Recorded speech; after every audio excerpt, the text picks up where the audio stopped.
In early 1961, three friends, Wallace Lane, Virginia Maxey, and Mike Mikesell, were searching the desert near Olancha, California. They ran a small rock and gem shop, and they often collected geodes to sell. Most days were spent picking up uninteresting-looking rocks on the off chance one of them might hold something beautiful inside.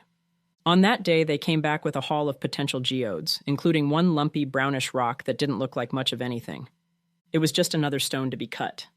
Back in the workshop, Mike Mikesell fired up his rock saw. But when he tried cutting this particular rock, the blade snapped. It was a little unusual, but it happens. He switched to a diamond-edged blade, and when he finally split it apart, the three of them just stared. Inside wasn't the hollow, glittering interior of a geode. Inside this geode was a spark plug, or at least something that looked very much like one. The object was metallic, with a central shaft, a ceramic insulator, and even traces of rusted metal resembling threads. But the rock that encased it wasn't just hardened layers of dirt and mud. It was mineralized, hardened, turned to stone. It looked like something that would have taken hundreds of thousands of years to form around the object. On top of that, it looked like there was possibly even fossilized shells embedded in it. One unnamed expert was quoted as saying the object could be 500,000 years old. That idea alone, that something modern was found inside ancient stone, was enough to ignite decades of speculation. Years later, a couple of guys who made it their business to look into stories like this decided to take a crack at it. Pierre Stromberg, founder of Pacific Northwest Skeptics, and geologist Paul Heinrich weren't looking to debunk a myth as much as solve a puzzle. They got access to X-rays of the artifact and then made a brilliant move. They sent the images to the people who would know best, the spark plug collectors of America. The collectors didn't even need to see it in person. They recognized it immediately. It was a 1920s champion spark plug, the kind used in old Ford Model T or Model A cars, vehicles that were often used for mining operations in that very desert back in the day. The whole thing started to make sense. That brownish-looking ancient rock was basically a hard ball of rust and dirt. Think of it like a nail left out in the rain for years. It forms a crust of rust and minerals around itself. That's what happened to the spark plug.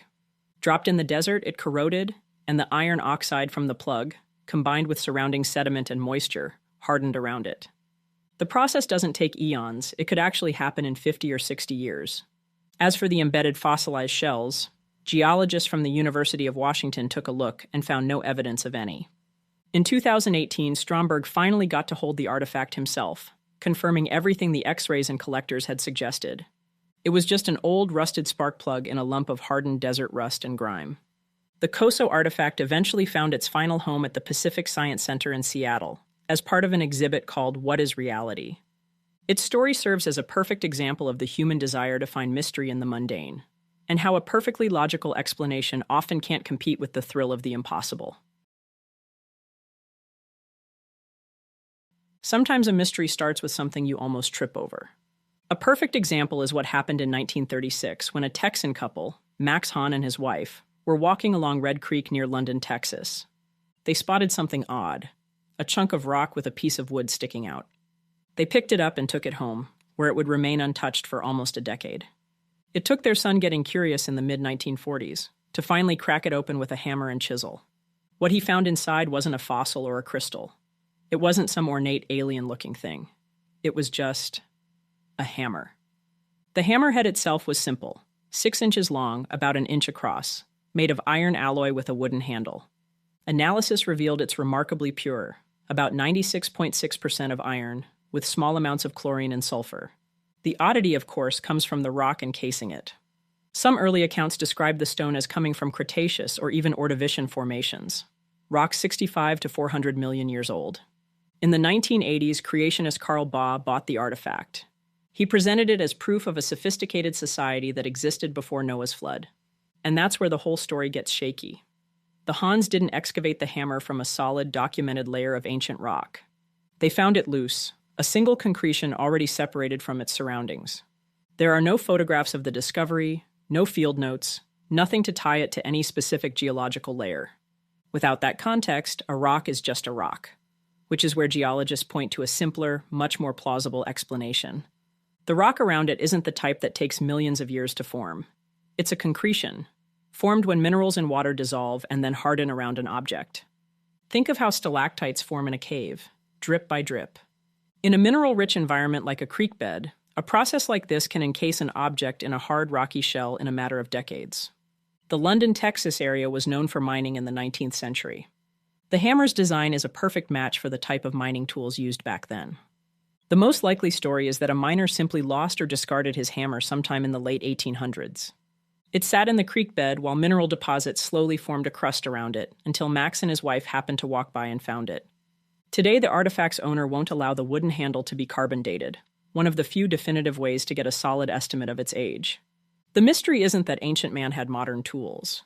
The mystery is how we seem to always prefer the fantastic story over the obvious one. The London hammer is a powerful lesson in how a perfectly normal object can become a legend, just as long as you forget to ask where it came from. In 1974, a fire tore across the Betts family's property on Fort George Island in Florida. While walking through the charred yard days later, they found something the fire hadn't touched. A perfect metal ball, about the size of a bowling ball, sitting in the ash. It was completely smooth except for a tiny stamped triangle on its surface. It was a strange and beautiful thing to find in the middle of so much destruction. So, they took it home. For a couple of weeks it was just that, a cool, strange conversation piece. Then one afternoon, one of the Betts sons, Terry, was playing his guitar in the living room. Suddenly, the sphere, which was sitting on the floor nearby, began to vibrate. According to the family, it made a low humming sound and started rolling around the room, seemingly on its own. After that, they said, the house got weird. Doors would allegedly slam shut, and the family dog would whine and cower whenever it got near the object. Understandably unnerved, the Betts family decided they wanted answers and called the local newspaper. Soon the U.S. Navy got involved, running tests and even X-raying the sphere. The results only made things weirder. It was a hollow 21-pound ball made of high-quality stainless steel, with a shell about half an inch thick. Inside the hollow space, the X-ray revealed a few smaller, mysterious internal structures. Speculation ran wild on if it was a piece of a satellite, a Soviet spy device, or even an alien probe. For UFO enthusiasts, the Betts sphere became an instant classic. While the paranormal world buzzed with excitement, a few investigators started asking more down-to-earth questions. The sphere's construction, particularly its specific stainless steel alloy, pointed away from alien technology and towards something much more industrial. It turned out that the object was a perfect match, in both size and material, for a large ball check valve, a component used in pipelines and industrial machinery to control the flow of liquid.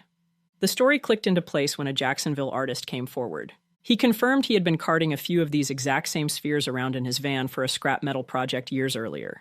He remembered driving through Fort George Island and admitted a few of the heavy balls had rolled out and been lost along the way. But what about the weird behavior, the humming, the rolling, the spooked dog? Well, it wasn't a paranormal encounter, but instead it was physics. The sphere was a near-perfectly balanced object. The Betts family had uneven stone floors.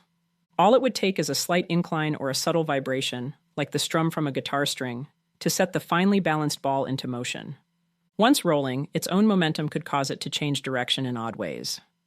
No one can say for sure what the Betts family truly experienced in their home. But the sphere itself wasn't an alien messenger or a haunted artifact. It was just a lost piece of high-grade industrial hardware, sitting silently in the grass until the Betts family found it. Imagine being a coal miner in Austria in 1885.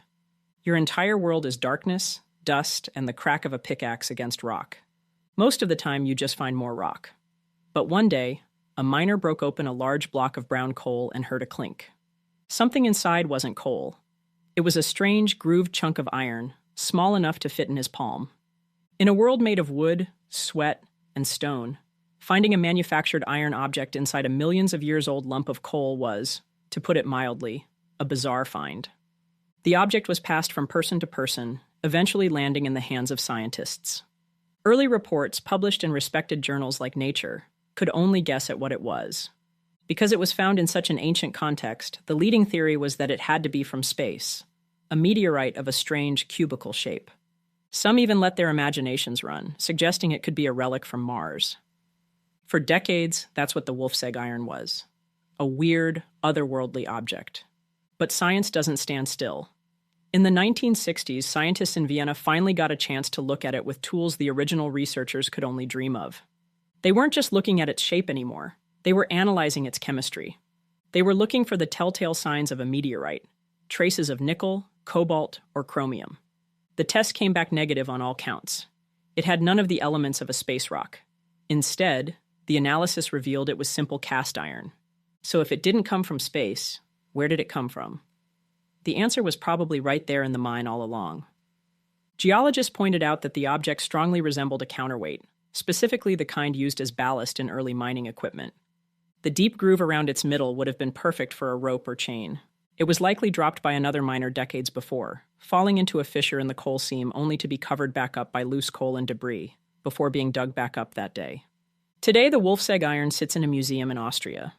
It's no longer a messenger from the cosmos, but something arguably just as interesting: a connection between two generations of men doing the same hard work. The real story wasn't about an extraterrestrial object, but about a forgotten tool, waiting in the dark to be found again. In 1974, a group of construction workers were digging in the mud on the banks of the Mureș River in Romania. They were about 35 feet down when they hit something solid. It wasn't treasure, but in a way, it was just as exciting: a pair of massive fossilized mastodon bones. But alongside the ancient bones, they found a third, and much stranger object: a hefty wedge of what looked like metal. The bones were sent to one lab, the wedge to another. When the results for the metal piece came back, the mystery deepened. It was a complex alloy, made of about 89% aluminum mixed with a dozen other elements. This presented a serious problem. On one hand, you had mastodon bones from a deep ancient layer of Earth. On the other, a piece of refined aluminum, something that shouldn't have existed until the late 1800s. The two things just didn't belong together. It was an artifact with no home, not quite archaeology, not quite modern engineering. So like many inconvenient puzzles, it was carefully labeled and put into storage at a local museum. For 20 years, that's where it stayed.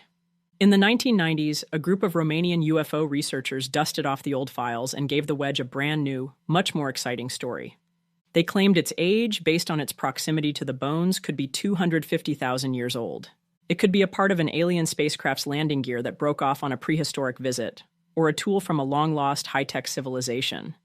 The theories were fantastic and infinite. But what if you ignore the mastodon bones for a second and just look at the object itself? What is it exactly? As it turns out, the wedge bears an uncanny resemblance to the tooth of a modern excavator bucket, the exact kind of heavy machinery those workers would have been using in 1974. These teeth are designed to be replaced, and they break or fall off all the time. The specific aluminum alloy, known as duralumin, is tough and often used in components that need to withstand high stress. It also has a tendency to corrode in a way that can make it look far older than it actually is, forming a thick, dark gray layer of oxidation. The final piece of the puzzle is the location. A riverbank isn't a neat, perfectly sealed layer cake of history. It's a messy, jumbled environment where floods and ground pressure can move things around. A heavy, lost excavator tooth could easily sink through loose, wet sediment over a few seasons, eventually coming to rest right next to something genuinely ancient. It wasn't a relic of an alien visit or a tool from a mythical civilization. It was just a broken piece of modern machinery, lost in the mud, that happened to land in the right place to start a fantastic story.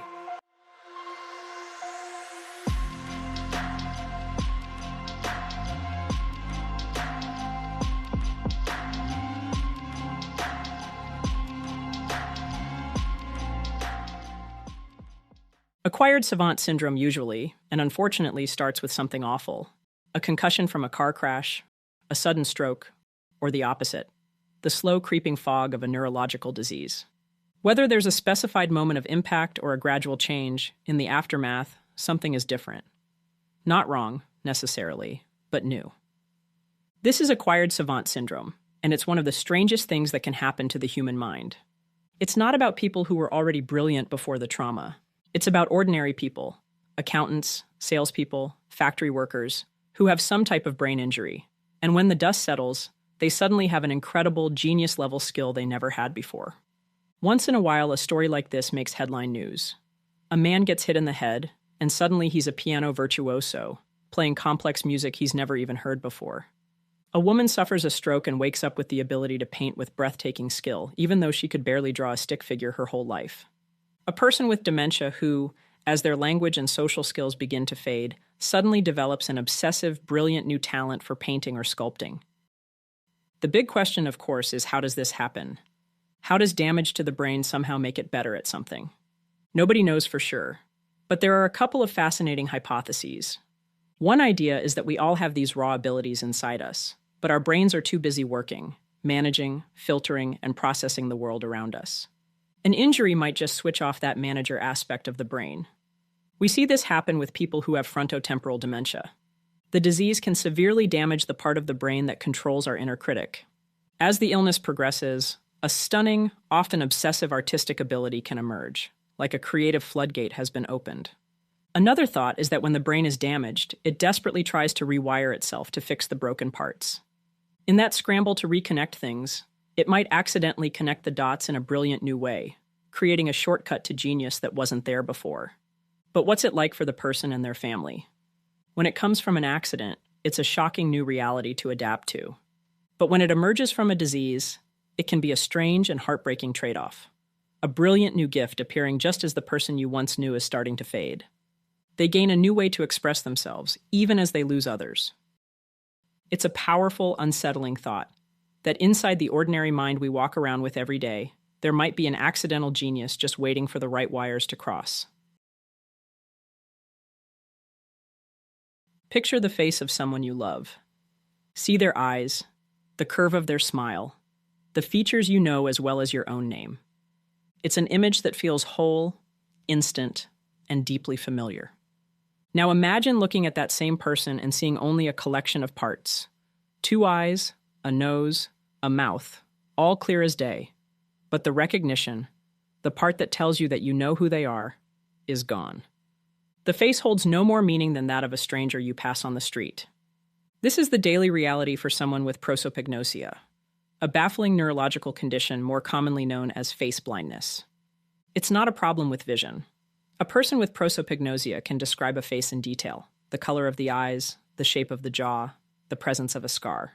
But their brain can't assemble those pieces into a coherent, recognizable identity. Every face, from their closest family member to a famous celebrity, is new every time they see it. To navigate the world, they have to become detectives of identity. They learn to recognize people by a constellation of other clues: a unique hairstyle, a particular pair of glasses, the sound of their voice, the rhythm of their walk, or the clothes they usually wear. A meeting with a friend can turn into a moment of anxiety if that friend gets a new haircut or even changes their coat. Every social gathering is a minefield of potentially offending someone by not recognizing them.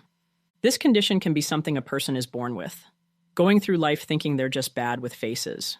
Or it can happen suddenly after a stroke or a brain injury damages a tiny specialized neighborhood in the brain responsible for facial processing. Perhaps the most unsettling part of prosopagnosia is what happens when a person looks in the mirror. Many report a sense of disconnect, of seeing a stranger looking back at them, even if just for a moment, before logic and context kick in to remind them who they are. It's a profound glitch in the brain's architecture of identity. Prosopagnosia is a stark and intimate reminder that one of our most fundamental human connections, the simple act of looking at another person and knowing them, hangs by a fragile neurological thread. It reveals the incredible work our brains do every second, assembling a world of familiar faces we so easily take for granted.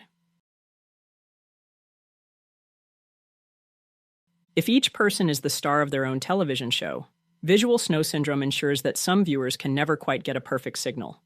Over every image, every sky, every room, every face, there is a persistent layer of static. Tiny, flickering, colorless dots swarm your entire field of vision, like a fine layer of sand being constantly thrown in front of your eyes.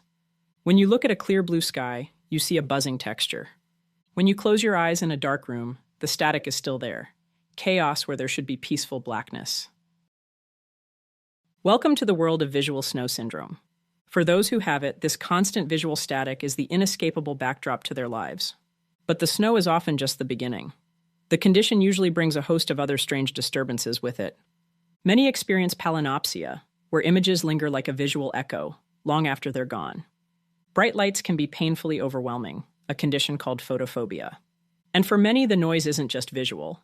They also live with a constant, high-pitched ringing in their ears known as tinnitus, meaning that even silence is never truly silent.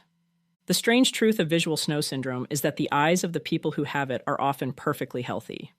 The problem isn't in the lens or the retina. This is a neurological condition, a disorder of how the brain processes the signals it receives from the eyes. It's like the brain's visual volume knob is stuck on 11, amplifying all the background noise that should normally be filtered out.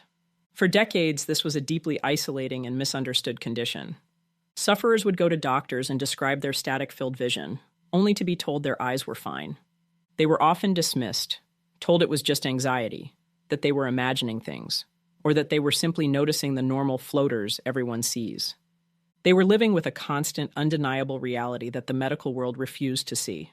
Only recently has visual snow syndrome been recognized as a distinct and legitimate neurological disorder, giving validation to the thousands of people who knew something was wrong but had no name for it. It's a reminder that what we call sight isn't just what our eyes see, but what our brain chooses to show us. And sometimes, that signal gets corrupted. Think back to a specific date, say, September 14th, 5 years ago. Do you remember what you were doing, what the weather was like, what the big news of the day was? For most of us, the past is a soft focus blur, with only the most significant moments standing out. The rest kind of just fades away. Now imagine someone who can answer that question instantly, and not just for 5 years ago, but for almost any day of their adult life. This isn't a parlor trick or a learned skill. It's a rare and mysterious condition known as highly superior autobiographical memory, or HSAM. For the few dozen people in the world identified with it, the past isn't a collection of fading snapshots. It's a perfectly preserved, high-definition video library, and every day is a meticulously cataloged file. Ask them about a random date from their past, and they can tell you the day of the week, what they wore, who they spoke to, and how they felt, all with effortless, startling clarity. Their memory is involuntary and automatic. They don't study their past, they just relive it. But what sounds like a superpower comes with a profound and heavy burden. We rely on our memories to fade, to soften at the edges, allowing us to heal and move on. For a person with HSAM, that never happens. Every argument, every mistake, every moment of grief or embarrassment doesn't recede into the fog of time. It remains permanently on deck, playing back with the clarity and emotional punch of it happening all over again. The emotional scar tissue never fully forms. Scientists are still trying to understand how this is possible. Brain scans show that people with HSAM have structural differences in the parts of the brain related to memory, with supercharged connections between the areas that store facts and those that store feelings. It's not just that they have a better memory. Their entire relationship with their own past is fundamentally different. They are living timelines, walking archives of their personal history. Their extraordinary ability makes us ask a fundamental question about ourselves. Is our imperfect, fading memory a flaw, or is it one of the most human things about us? A merciful way our mind works that allows us to let go and live in the present. The room is quiet and filled with the kind of resigned stillness that surrounds the end of a long life. A loved one, perhaps someone whose mind has been clouded for years by the fog of dementia, lies in their bed. They haven't recognized family in a decade. They haven't spoken a coherent sentence in ages. They are, for all intents and purposes, a ghost in their own body, and the family has already grieved the loss of the person they once knew. But then the seemingly unthinkable happens.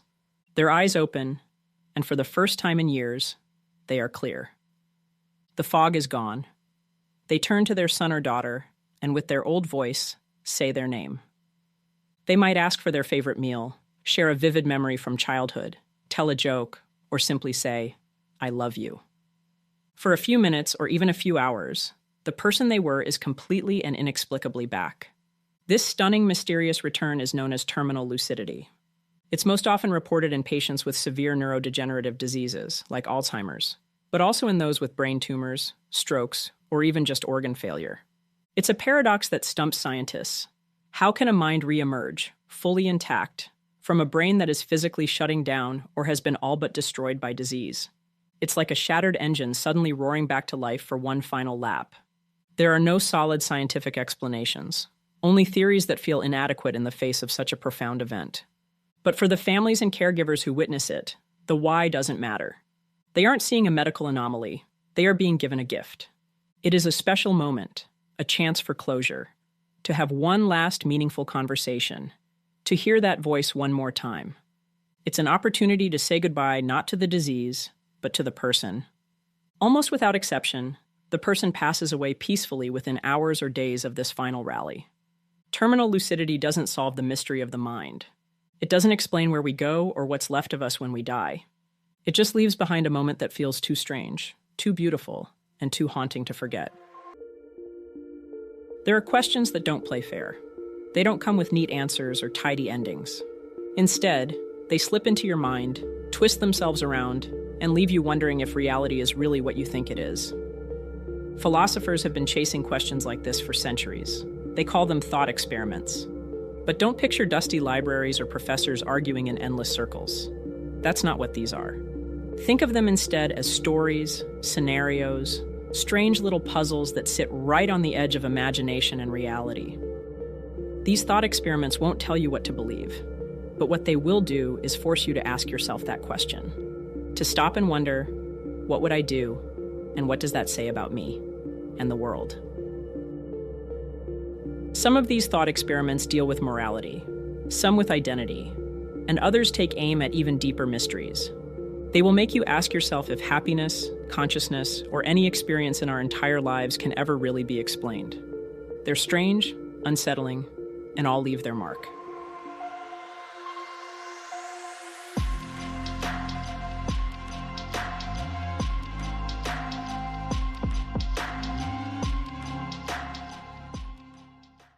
So here's the setup of Kafka's toxin puzzle. A billionaire comes to you with an offer. $1 million in cash, no strings attached. All you have to do is this. Tonight, you have to form the genuine intention to drink a vial of toxin tomorrow afternoon. That's it. You don't even have to follow through. The second the clock strikes midnight, the money is yours, whether or not you actually drink it the next day. Sounds easy, right? But here's the problem. When tomorrow comes, you'll already have the money, so why would you drink the toxin? You'd be doing something harmful to yourself that you wouldn't need to do. Rationally, you wouldn't and shouldn't drink it. Which leaves the question, can you genuinely intend to do something that you know, when tomorrow comes, you'll have no reason to do? This is Kafka's toxin puzzle. It isn't about the money, or even about the toxin itself. It's purely about intention. Can human beings trick themselves into holding a belief they know is false? Can you bend your mind into a shape that your rational brain insists is impossible? Think about it a little further. To succeed, you'd have to convince yourself on a deep level that you're going to drink that toxin. Not just say it or pretend. You'd have to believe it. Because if you don't, the billionaire knows, and you don't get the prize. Some philosophers argue it's impossible. Intention, they say, can't be faked. You can't just snap your fingers and decide to believe something that runs against your own logic. Others wonder if maybe it is possible. That it's possible to use tricks of self-deception. The way actors immerse themselves in a role and become the person they are playing. Or the way someone convinces themselves that starting a diet tomorrow is the same as having already started it. But is that true intention, or just theater? Kafka's toxin puzzle forces us to stare into the gap between thought and action, between what we want to will ourselves to do and what our rational brain allows us to believe. And maybe that's why it's so unsettling. Because when you strip it down, Kafka's toxin isn't just about philosophy, it's about us. About how well we know ourselves and how much control we really have over our own minds. Imagine this scenario. 2 sailors are shipwrecked. Their ship is gone, sunk in the same sea that surrounds them in every direction. They're struggling in the waves when one of them finds a wooden plank floating nearby, possibly their only chance at survival. But here's the problem. The plank can only hold one person, so if both climb on it sinks. One sailor grabs onto it, the other reaches for it too. And in that moment of desperation, the first sailor pushes the second away. One survives and one drowns. Now comes the question, is this murder or is it survival? This is the plank of Carneades, an ancient thought experiment that's haunted philosophers for centuries. On the surface, it feels straightforward because of course the sailor wanted to live. Who wouldn't? But the act, the choice to push someone to their death, carries weight. If it happened on land, in daylight, we'd call it murder. So why does the situation in the ocean change the rules? Some argue it's simply self-defense. If survival is on the line, morality bends with the situation. Others say no, that the plank doesn't absolve anyone. It's still a murder. The sailor killed another human being, plain and simple, even if it was to save their own life. Underneath it all, the story forces us to admit how fragile morality can feel when survival is at stake. Principles we believe in, societal and moral codes we think we'd follow, can collapse in the instant the literal or metaphorical water rises around us. The plank of Carneades doesn't just ask the question of what would you do in this situation. It asks what would happen afterward. Could you survive the sea only to drown in your own guilt, or would your mind find a way to justify it? To call it necessity to survive and move on? There's no clear answer, and that's the point. The plank is just a piece of wood. The real test is us. There's a story about an old ship, a famous one, belonging to the hero Theseus. For years, the ship was admired, preserved, and meticulously maintained. But wood rots, ropes fray, nails rust, paint fades. So piece by piece, the boat's caretakers replaced it. A new plank here, a new sail there. Decade after decade, repairs continued until every single part of the ship was swapped out for a new piece. Now the question is, would it still be the same ship? Some say yes, of course. It's carried the same name, the same history, the same identity all along. Continuity is what makes it Theseus's ship.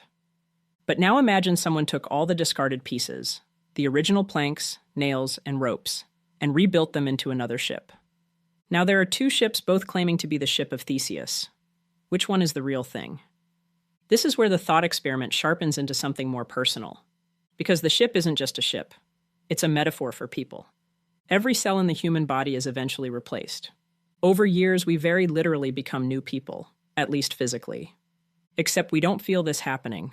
It's a continuous process. So what makes you, well, you?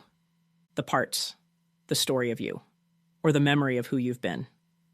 The ship of Theseus isn't really about wood or nails. It's about identity, about whether we're defined by what we're made of, or by the thread of continuity that ties one moment of our life to the next. And that question doesn't have an anchor. It drifts, like a ship on open water. Imagine a machine that can give you anything you want. The perfect life, perfect happiness, perfect adventures, love, success. Whatever you decide, the machine will make it feel completely real. Once you're plugged in, you'll never know it isn't a machine. To you, it will be reality. It will be your life. Would you step inside? This is philosopher Robert Nozick's experience machine. At first, it sounds tempting. Why wouldn't you choose a life of endless joy? No pain, no failure, no heartbreak. Just the story you want, exactly how you want it. But it's all an illusion. None of it actually happens. You won't really climb the mountain or fall in love or write the best-selling novel. You'll only experience the feeling of those things. So what matters more? The experience itself or the truth behind it? Some say happiness is the goal of life. And if the machine delivers it, then why hesitate to jump in? Others argue that we want more than pleasure. We want authenticity, struggle, and the satisfaction of knowing that what we achieve is real, even if it comes with pain. Nozick believed most people would reject the machine. Because deep down, we don't just want to feel alive, we want to be alive. The experience machine leaves us with an uncomfortable thought. If happiness alone isn't enough, then what is it we're really searching for? This story is about a scientist named Mary. Mary is brilliant. She knows everything about the science of color, how light works, how the eye processes wavelengths, how the brain interprets what we see.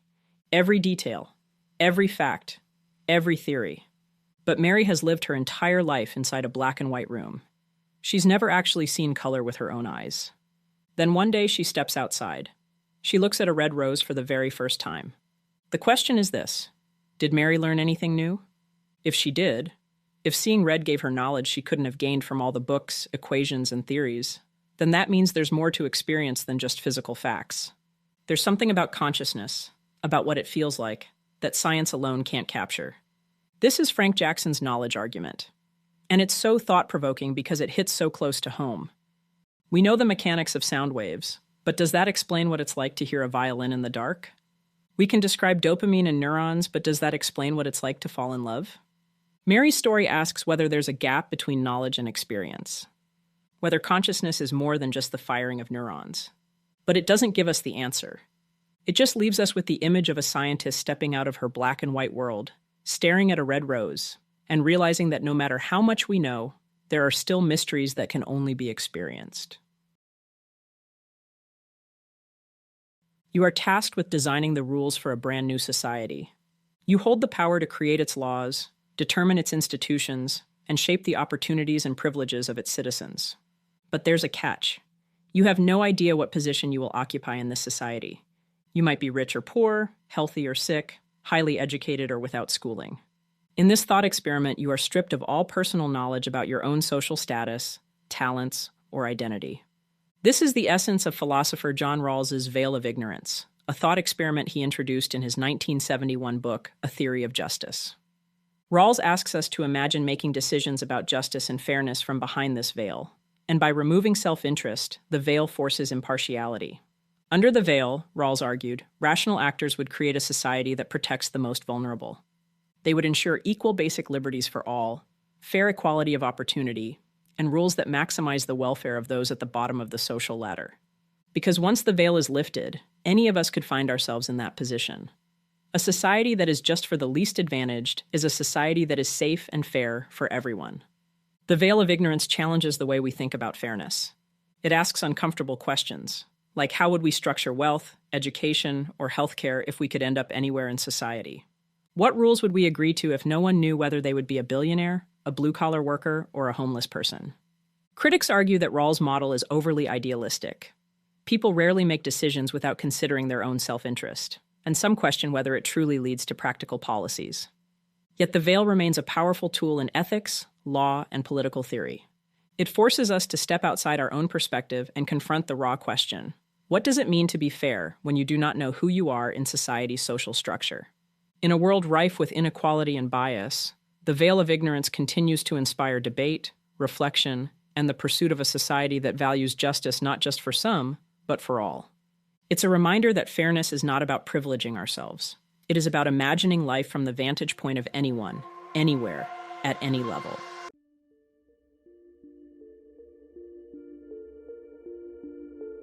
For as long as people have made maps, they've been filling in the blank spaces with more than just coastlines and landmarks. These particular islands were born from mistakes, tricks of the light, myths, and sometimes deliberate deceptions. They are classified as phantom islands, land that appeared on charts and in logbooks found throughout time, but actually never existed. But once they were drawn, they took on lives of their own, shaping the way explorers sailed, how nations claimed territory, and how entire generations imagined the world. Each of these islands is a story, not just of the land that wasn't there, but of the people who believed it was.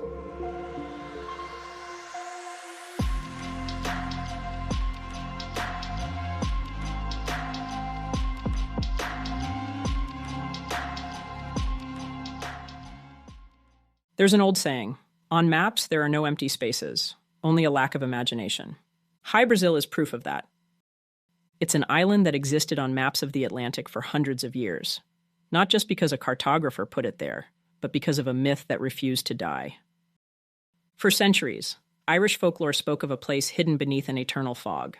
Once every 7 years, the mist would lift, and an island of paradise would appear. A land ruled by a legendary king, its people touched by the gods. It was a compelling story, but that's all it was. A story, a myth, until it wasn't. In the 14th century, High Brazil moved from folklore into the real world when it appeared on a nautical chart by the Genoese cartographer Angelino Dulcert. And from that point on, it wasn't just folklore anymore, it was geography. For the next 500 years, map after map, generation after generation, the island was there, each version drawn with even more certainty than the last. In the late 1400s, expeditions were launched from Bristol, England, with the sole purpose of finding High Brazil and claiming it. Some believe John Cabot himself stumbled across it on his way to North America in 1497.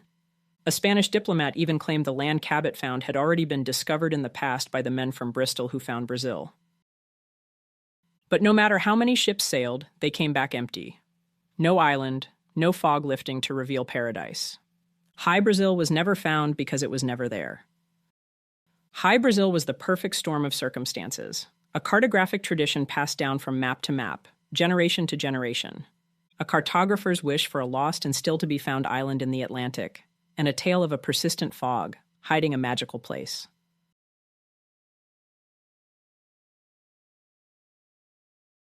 Some phantom islands were accidents. Friesland was not. It was a lie.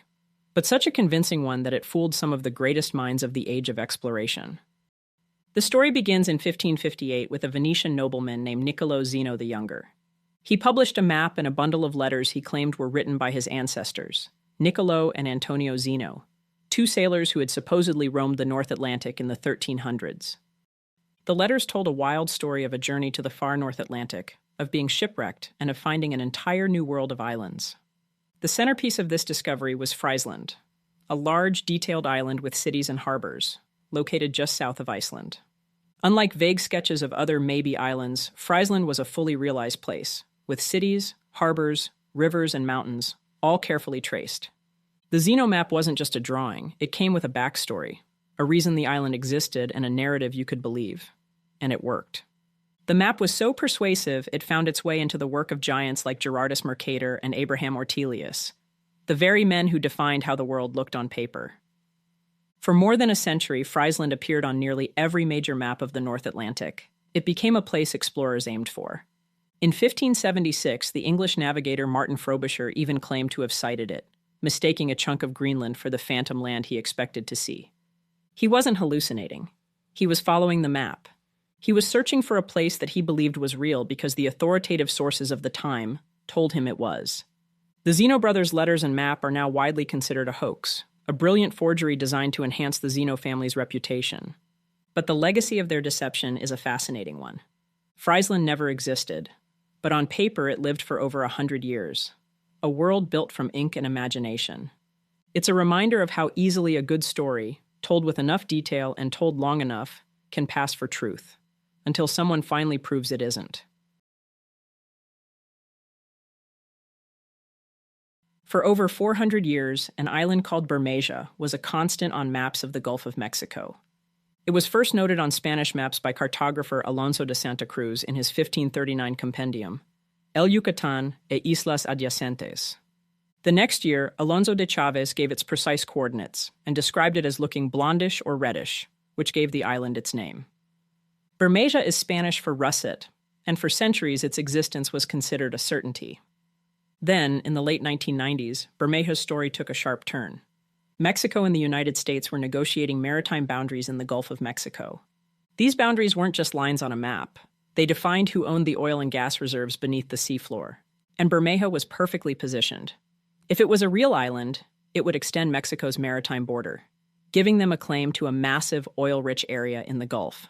So, in 1997, the Mexican government launched an official search to verify the island's existence.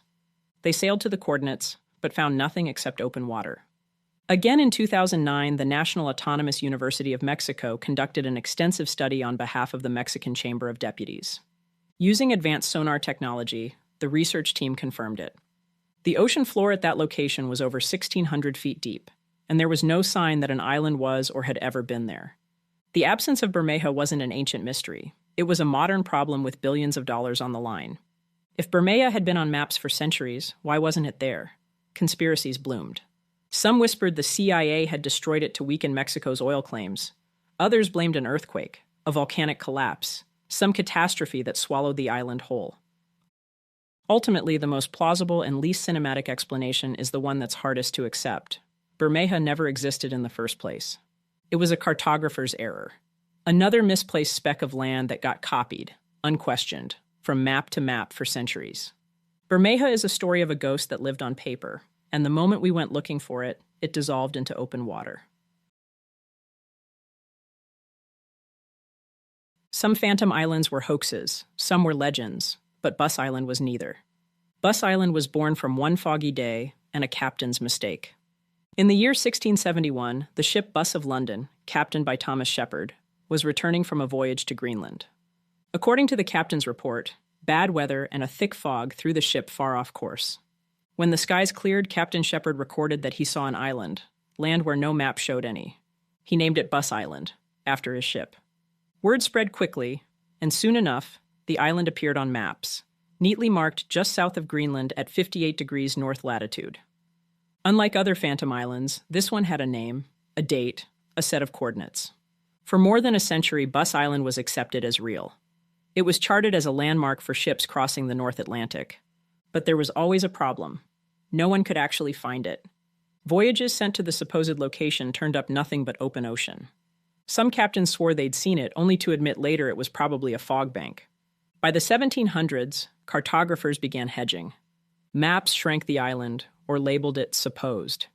Its presence faded, little by little, from certainty to full-on doubt. The final nail in the coffin came in 1854, when a detailed British Admiralty survey of the area found no trace of it. The Admiralty officially removed Buss Island from all charts. It was a phantom island whose life spanned just under 200 years. A ghost born from fog and erased by fact.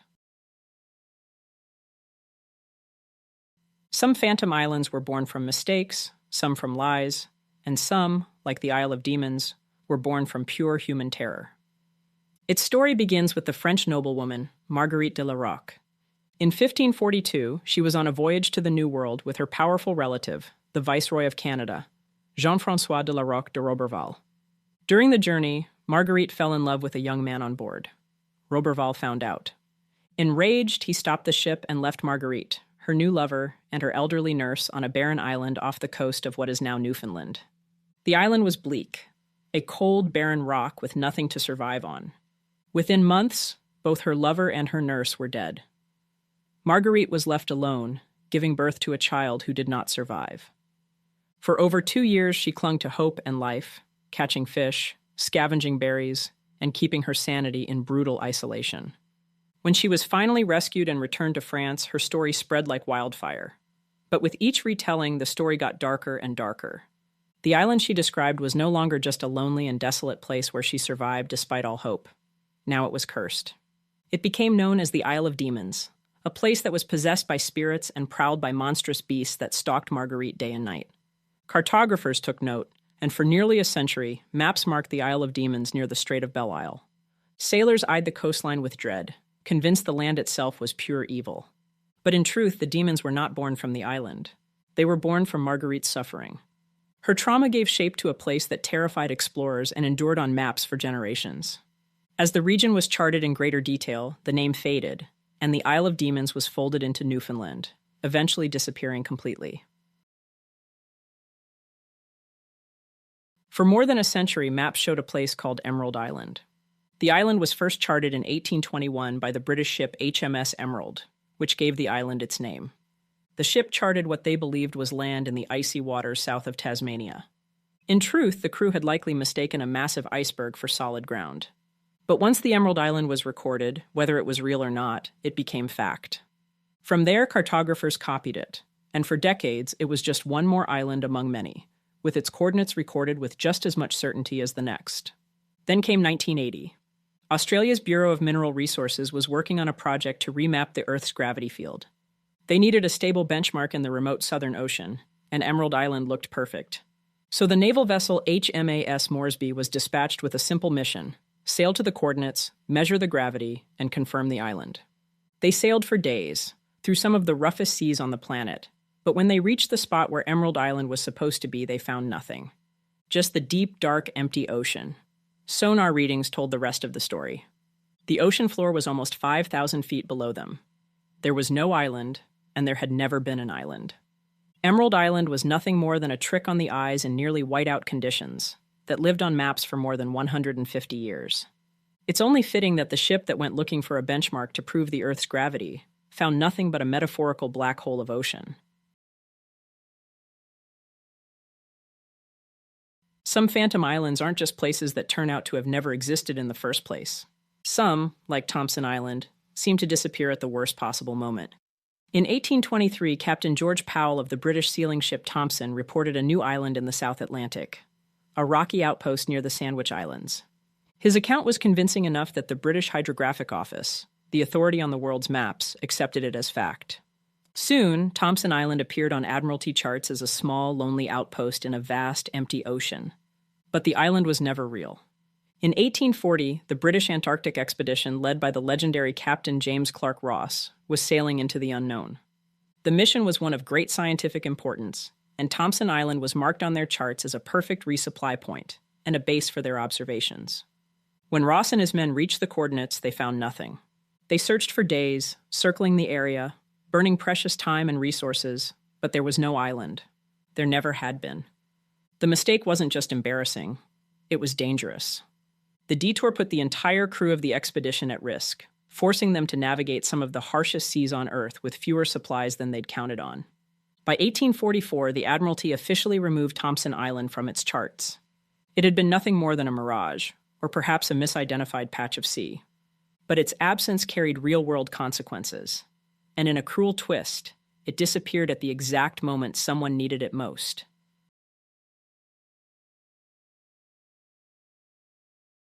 This is the story of Antillia, also known as the Isle of Seven Cities. It starts on land in the 8th century during the Muslim conquest of the Iberian Peninsula. According to legend, 7 Christian bishops fled west with their followers, carrying what they could and leaving their homeland behind.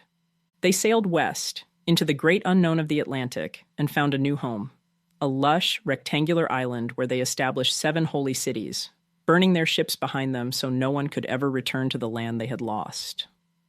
The first known appearance of Antillia on a map was a 1424 nautical chart by the Italian cartographer Zuane Pizzigano. He drew a large, clearly defined island with 7 settlements. For the next century, Antillia appeared on nearly every major chart of the Atlantic. It was a known landmark, a destination for the faithful, and a promise of a new, untouched, fertile land. The belief was so strong that royalty sponsored expeditions to find it. In 1475, King Afonso V of Portugal granted the knight Fernão Teles a royal charter to discover the 7 cities and any other populated islands he might find. But Antillia was never found. Its most lasting legacy was its name. When Columbus and other explorers reached the Caribbean, they called the islands the Antilles, borrowing directly from the phantom island that had been on maps for a century. It's a name given to real islands because of a phantom that had been searched for so long, and never found. Antillia ultimately disappeared from maps as the Atlantic became more and more charted. Antillia was never a real place on Earth. It was a dream carried across an ocean, but powerful enough to leave its name on real maps.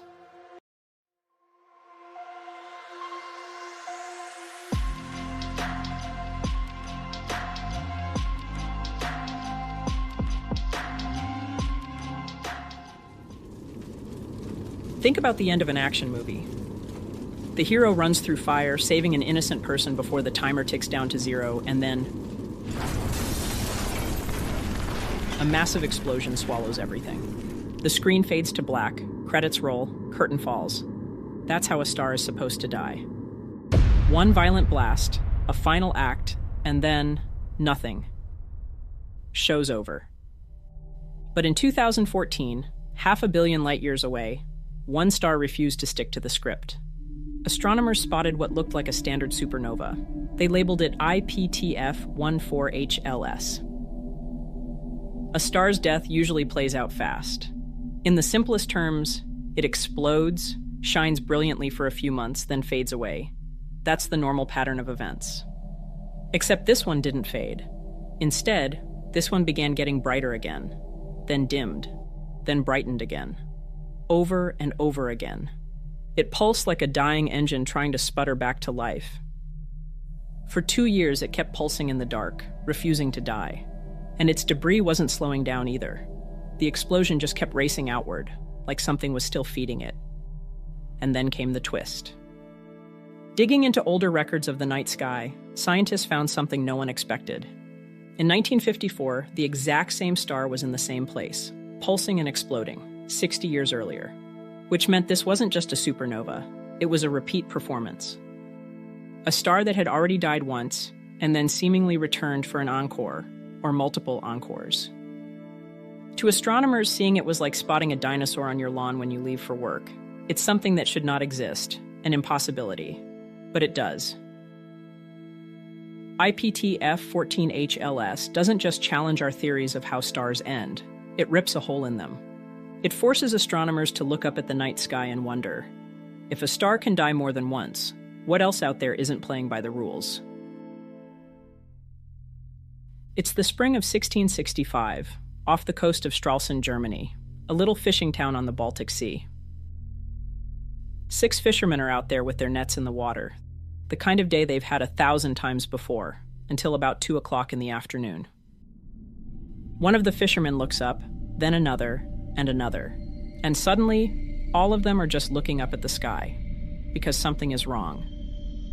The clouds don't look like clouds anymore. They've twisted themselves into massive warships. The men swear they see cannonballs streaking across the sky, smoke curling into the air, and defined figures pacing the decks. A full-on naval battle, raging silently overhead. Hours go by, and still, it doesn't stop. When you think the story couldn't get any stranger, the sun sets, which is when it appears. Hovering over the Church of St. Nicholas, right in the center of town, is this flat, round shape. The fishermen don't even know what to call it. Some say it looked like a plate, others say like a man's broad-brimmed hat. But whatever it was, it didn't move. It just hung there in the sky, watching.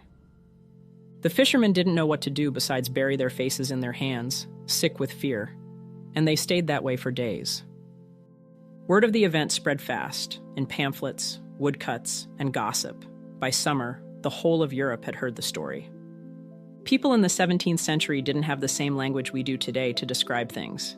To them, it wasn't a trick of the light. It wasn't birds or some mirage. No, to them it was divine. It was a warning, an omen. Modern science would probably classify the event as an atmospheric illusion, mass hysteria, or it could have been something as simple as a flock of birds. But that's not really the point, is it? Because whether it was real or imagined, what those men saw that day tells us something about ourselves. That the sky has always been our mirror. It reflects back the things we fear most, and the mysteries we can't quite explain. And in 1665, 6 fishermen saw something that still leaves us wondering which it was: fear or something more.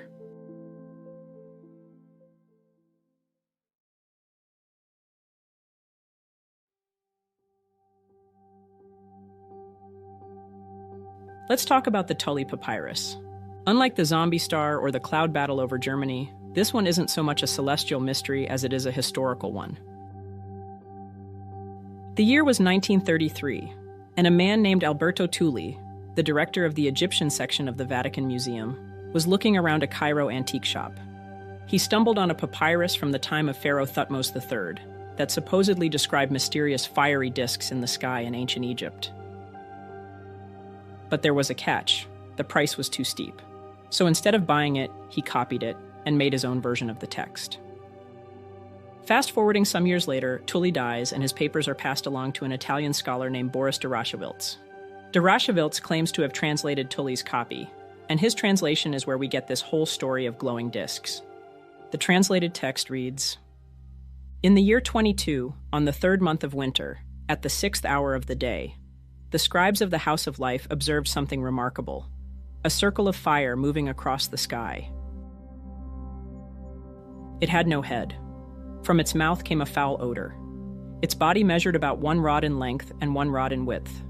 It made no sound. The scribes were terrified. Their hearts trembled, and they fell to the ground on their bellies. They went to the Pharaoh to report what they had seen. His Majesty ordered the events to be studied, comparing them to the writings preserved in the House of Life. He meditated on what this sign could mean. Days later, the fiery circles returned in even greater number. They lit up the sky more brightly than the sun itself, stretching across the heavens to the very limits of the 4 corners of the world. Their presence was powerful and overwhelming. The king's army looked on, and his Majesty stood among them. It was after supper when the circles rose higher, moving southward. And as they did, fish and birds rained down from the sky. It was a wonder unlike anything seen since the founding of the land. His Majesty ordered incense to be burned, to offer peace to the gods, and he commanded that these events be recorded in the House of Life, so that they would be remembered for eternity. It's cinematic, it's creepy, and it's also probably not real. Because here's the kicker. No one has ever actually seen the papyrus the event was originally copied from. Not then, not now, not ever. Because Tully never bought it. The original's whereabouts are a total mystery if they ever existed at all. And de Raschewilz even admitted later that he never saw the papyrus himself. He just worked from Tully's rough notes. Which means the whole thing rests on copies of copies. A telephone game stretched across decades. Most mainstream Egyptologists today consider it a hoax. Probably a story cooked up out of a real ancient text, polished up for magazine readers hungry for something sensational. But here's the thing. The Thule papyrus sticks around because it scratches at something very human. Our need to make sense of the unknown, even if the evidence is thin at best. And maybe that's the bigger lesson. Sometimes the mystery isn't what was in the sky. It's how the story took flight in the first place.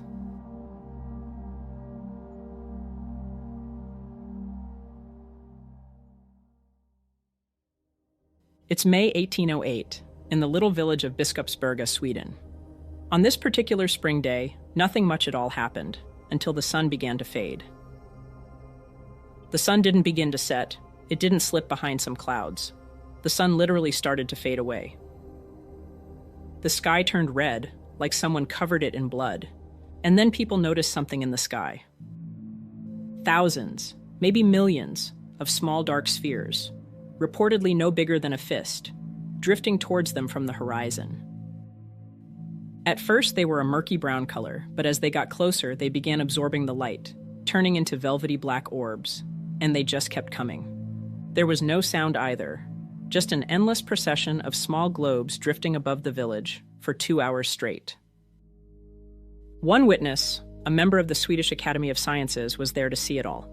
He claimed that one of the spheres fell to the ground near him.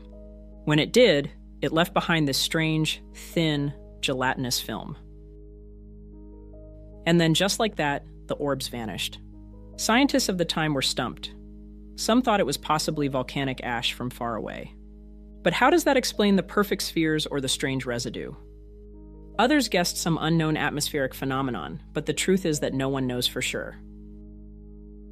More than 2 centuries later, the Biskopsberga orbs remain unsolved, hanging somewhere between natural science, myth, and the unexplained.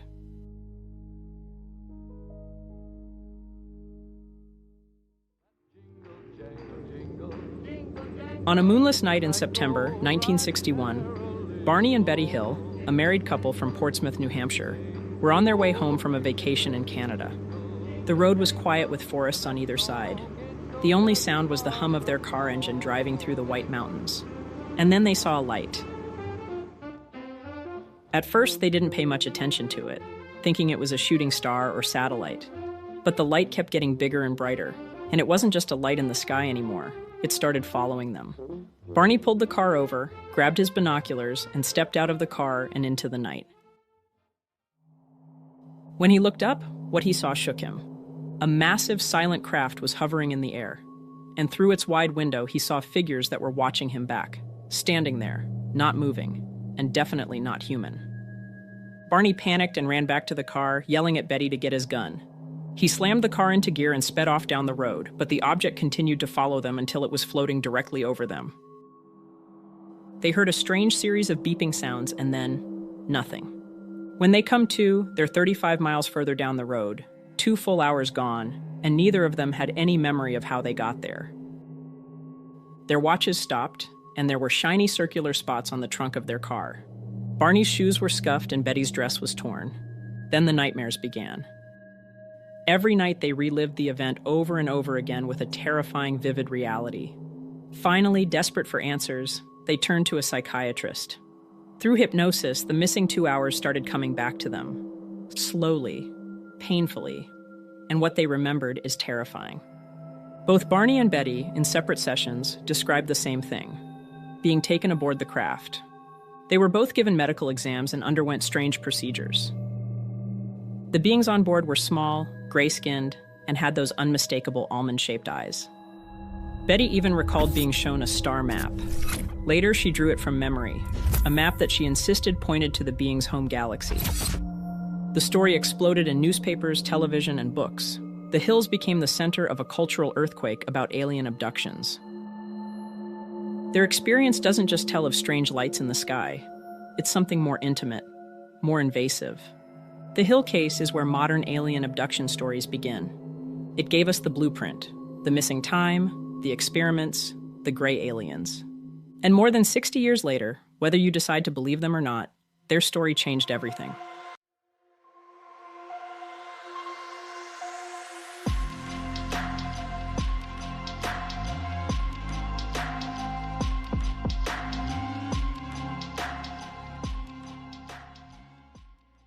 For most of his life, Samuel Little was invisible, a drifter that moved from one town to the next, picking up odd jobs, sleeping in his car, and then leaving before anyone thought to remember his name.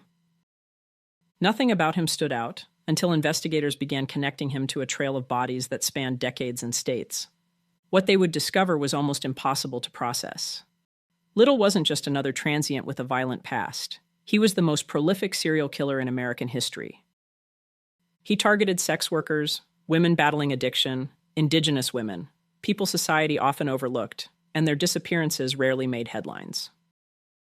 It wasn't until 2012, when Little was arrested on a narcotics charge, that the facade began to crack. When investigator James Holland of the Texas Rangers and his team began to look closer, they found a pattern connecting Little to other cold cases across the country. Holland was well known for his ability to get killers to open up about their crimes, and he quickly realized that Little couldn't remember addresses, locations, or timelines.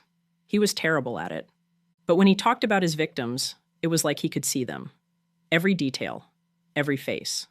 So Holland handed Little a set of colored pencils and a stack of paper, an experiment meant to unlock what words alone could not. What happened next changed the investigation forever. He began to confess, one murder after another. Little claimed to take the lives of at least 93 women over a 40-year span. And with nothing but his memories and a box of colored pencils, Samuel Little started to draw. One by one, the women he had killed came back to life on paper. Eyes full of life, hairstyles and clothing, the way they smiled, all remembered by the man that took their lives.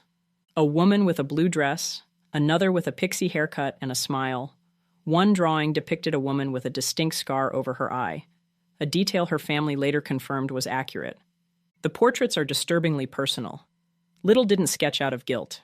He drew because remembering gave him power. He told investigators, "I live in my mind now, with my babies, in my drawings." The FBI released the drawings to the public, turning them into evidence in the form of art. Each face was an unidentified victim waiting to be named. Families who had long searched for loved ones studied the sketches, sometimes recognizing the face of someone they'd lost decades earlier. A missing friend. A forgotten relative. In the years since the drawings were released, a handful of women have been identified. But still, many of the portraits remain unknown. Women remembered only through the hand of the man who killed them. So look closely at the portraits. Behind every single one is a woman with a story, a family, a life. These women deserve to be more than a sketch in an open case file. They deserve to be known. Authorities believe the remaining unidentified victims are connected to unsolved murders that took place between 1970 and 1997.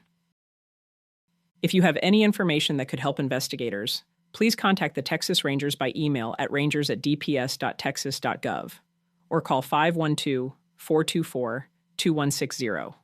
You can also call the FBI at 800, call FBI, or submit a tip at www.tips.fbi.gov.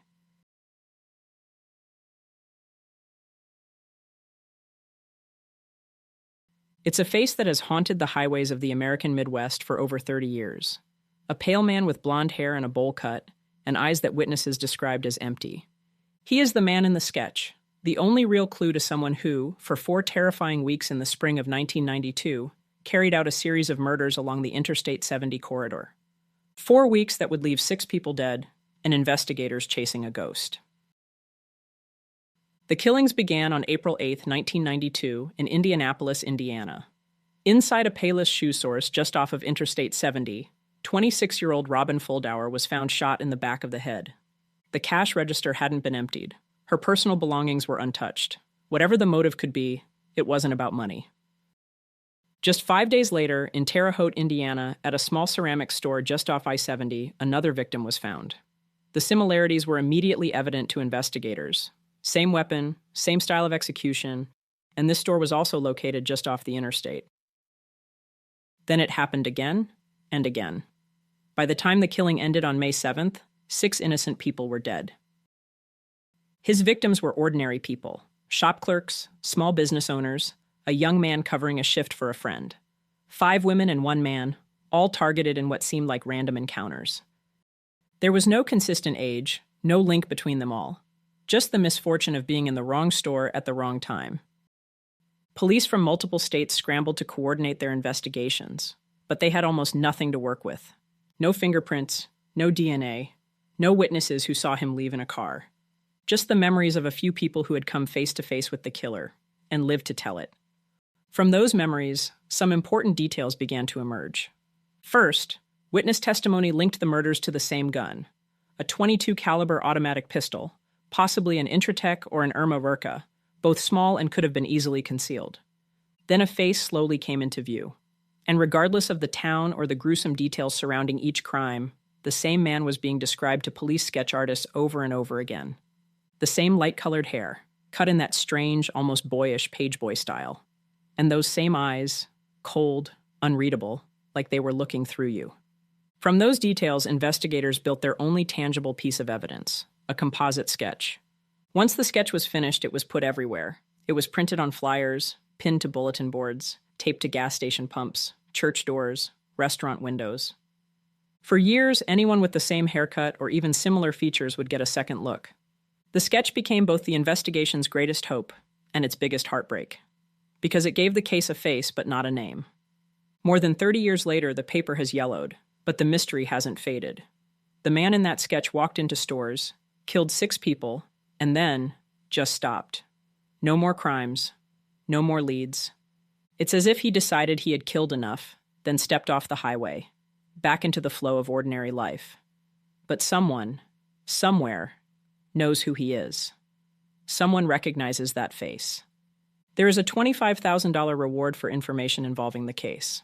Anyone with information or tips are asked to call the St. Charles, Missouri Police at 636-949-3200.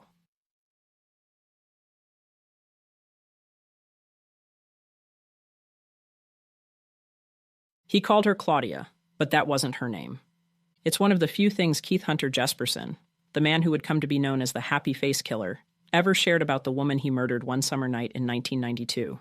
For years, that name, that small piece of a story, was all anyone had. Her real identity, though, was lost in the desert somewhere along Highway 95, just north of Blythe, California. For more than 30 years, she remained nameless, a shadow among the hundreds of miles of asphalt and sand that Jesperson stalked. In August of 1992, she had been trying to make her way to Los Angeles. She accepted a ride from Jesperson, a long-haul trucker who would use the road as both cover and a hunting ground for his victims. For a little while, they traveled together without incident. But somewhere near a truck stop in Coachella, a disagreement over money turned deadly. Jesperson strangled her inside his cab and drove on, leaving her body in the desert where she would be found on August 30th, 1992. However, her body was already severely beaten and decomposed, unable to be identified at the time. For decades, all investigators had was a handful of details. A woman in her 20s or 30s, a smoker, wearing a motorcycle t-shirt. She had a tiny tattoo of 2 small dots on her right thumb. That's all they had to go on. But more recently, with the help of advanced DNA technology and genetic genealogy, investigators were able to create a sketch of the victim. They were also finally able to find a familial connection, a biological father named Alfonso Sandana Gonzalez. He's long deceased, but his DNA became the first anchor to a life that had, for decades, no roots. That discovery, though, led to another mystery. Investigators found several half-siblings of the victim, but none of them had ever heard of her. Their father, it seemed, had carried his secrets with him to the grave. Her mother's identity remains completely unknown, possibly hidden in family lines stretching across Louisiana or southeast Texas. And so, as of 2025, she remains Claudia, a woman with a father but no name, a family who never knew she existed. Investigators now hold out hope that someone, somewhere, might remember her father, Alfonso Gonzalez. They hope that a long-forgotten story about a relationship he had in the 70s or 80s might finally lead to Claudia's identity and give her back the name that was taken from her all those years ago. Anyone who may recognize her is urged to contact the Riverside, California Cold Case Hotline at 951-955-5567 or email them at coldcaseunit@rivcoda.org.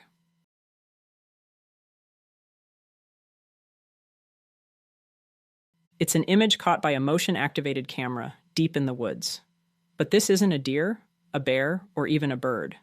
Instead, it is the last known image of Rasheem Carter, and it may be the only witness to his final moments. This image has become the center of an unsolved mystery, one that forces us to ask the question, does it show a man lost in an unfamiliar area just fighting to survive the elements, or is it the final moments of a terrible hate crime? In October 2022, Rasheem Carter, a 25-year-old black man and father, took a short-term job in the small town of Taylorsville, Mississippi, about an hour from his home in Fayette. He was the kind of man who made friends easily, always smiling, always working towards something better. But soon after arriving, that confidence turned to fear. Just days into his new job, Rasheem texted his mom saying that he and the owner of the company were not seeing eye to eye. He continued on saying that if anything happened to him, that man would be responsible for it. He said, quote, "He got these guys wanting to kill me," unquote. Days later, he made a frantic phone call to his mother. He told her he was being targeted by a group of white men in trucks and that he needed to get out of town immediately. He gave her the address of a nearby Family Dollar where he would wait for her. But when she got there, he was gone. Then came the photograph. Captured by a trail camera the day after he was last seen alive, it shows Rasheem shirtless, holding a large stick or branch. It looks like he's either hiding or preparing to defend himself. For his family, the image is a horrifying confirmation of their fears. They believe it shows their son in a desperate fight for his life, trying to defend himself against the very men he had warned his mother about. They see a young man cornered and running for his life, just moments before his death. A month later, Rasheem's dismembered remains were found scattered across a wooded property near where the image was taken. Authorities said there was no sign of foul play, suggesting wild animals may have been involved. But his family refused to accept that. They believe Rasheem was hunted and murdered, his death the result of hate. To this day, the case remains unsolved. No arrests have been made, and the investigation continues to drag on. The photograph, the last glimpse of Rasheem Carter, is a critical piece of evidence. If you have any information that could help solve the unsolved murder of Rasheem Carter, please contact the Smith County Sheriff's Office at 601-782-4531.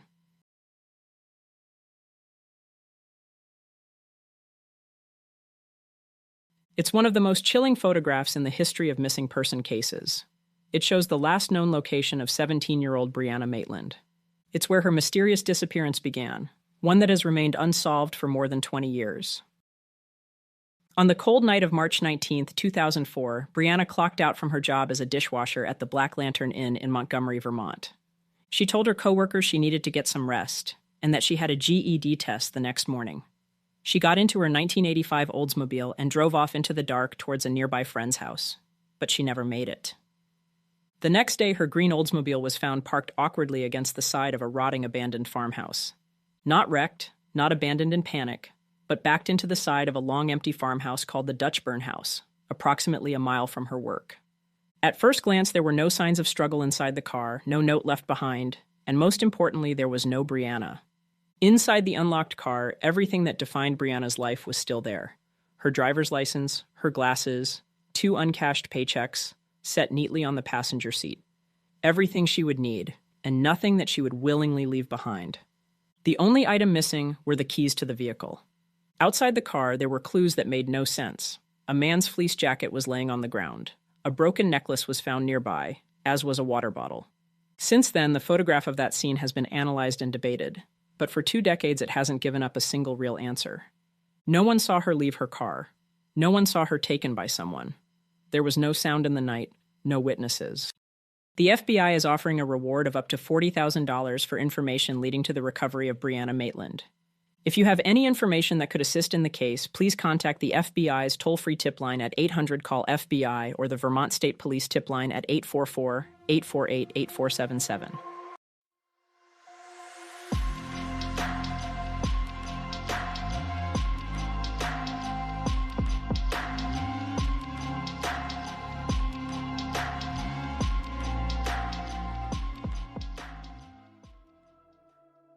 Linda Sherman was born in 1958 in the suburbs of St. Louis, Missouri. She was the youngest of 4 kids, which left her with a lot of time spent by herself. But she wasn't the type to beg for attention or cause a fuss. She was content to just be there, even if it was in the background. It wasn't until her junior year of high school in 1974 that Linda really came out of her shell. She met a boy named Donald Don Sherman. Linda felt like Don didn't overlook her. He saw her, and she saw him. They started dating, and before long, they were inseparable. The following year, in February 1975, when Linda was only 17, Linda and Don got married. At a time when most of their classmates were still figuring out college applications, the two of them were standing at the altar. Just 6 months later, in August 1975, Don and Linda welcomed their daughter, Patricia Patty Marie, into the world. Even with a newborn, Linda was determined to finish school, and with the help of her mom, she did. While Linda was in class, her mother took care of Patty.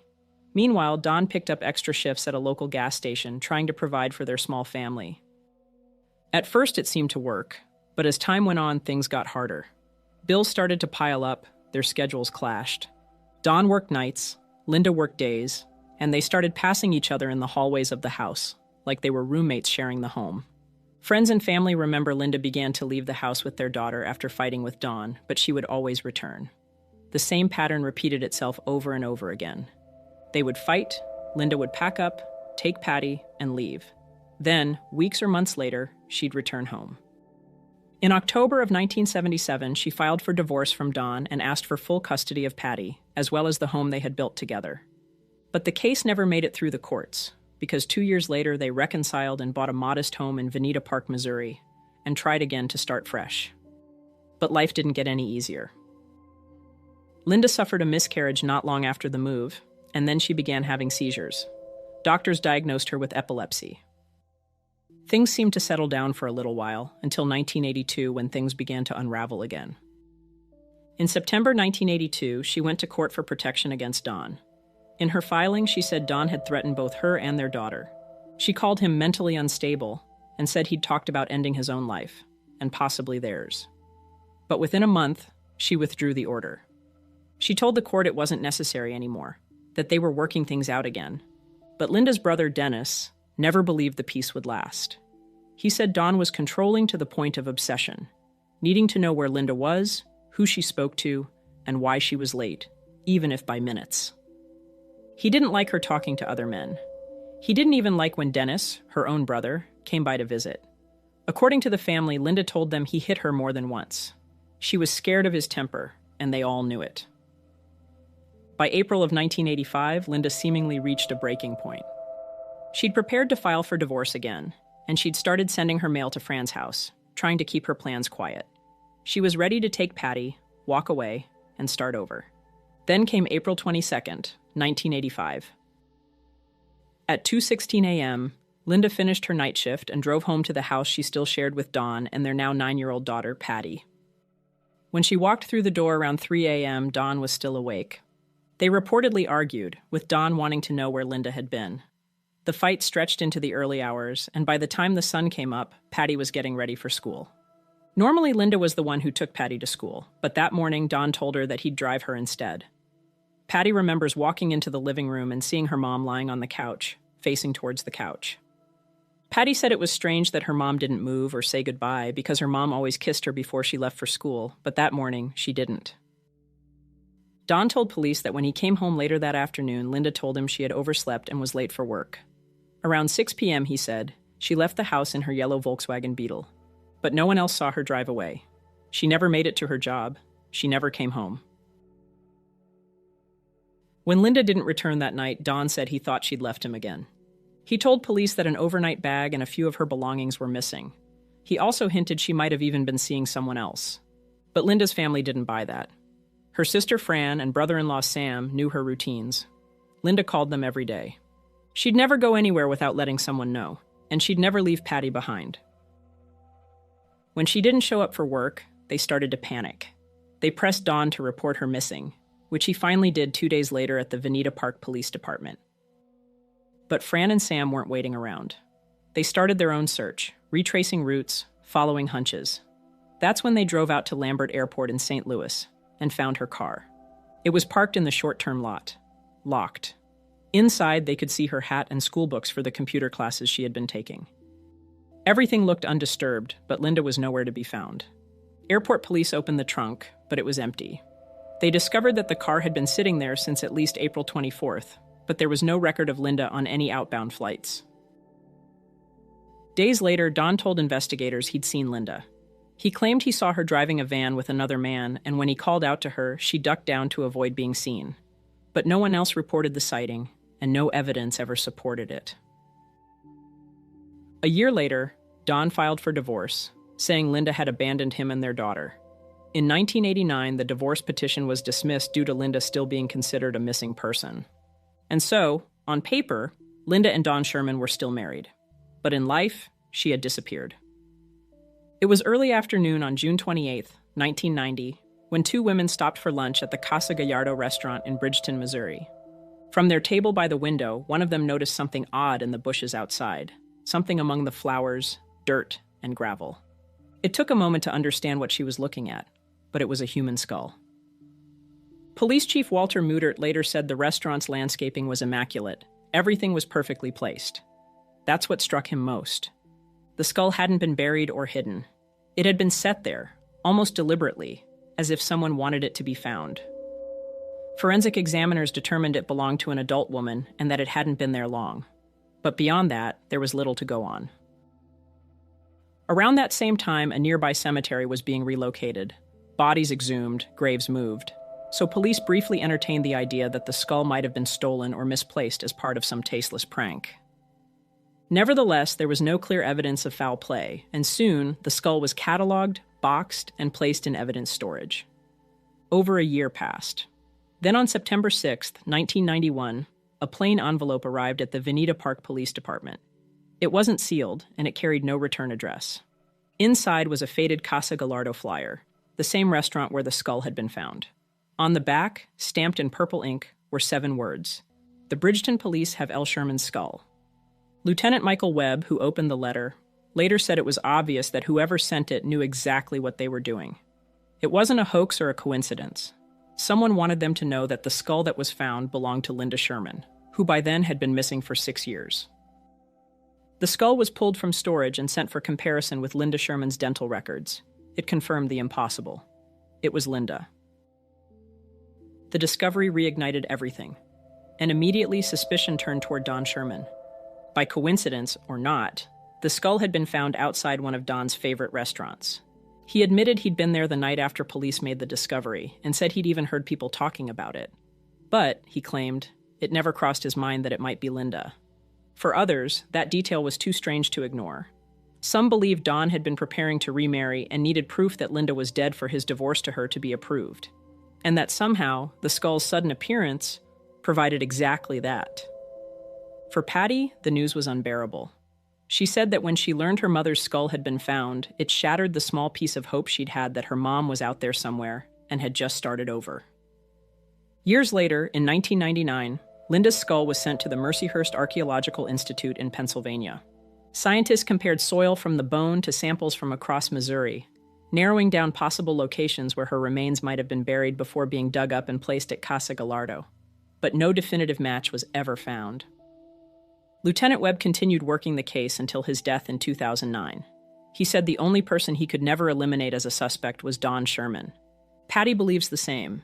She's never been able to imagine anyone else who might have done it.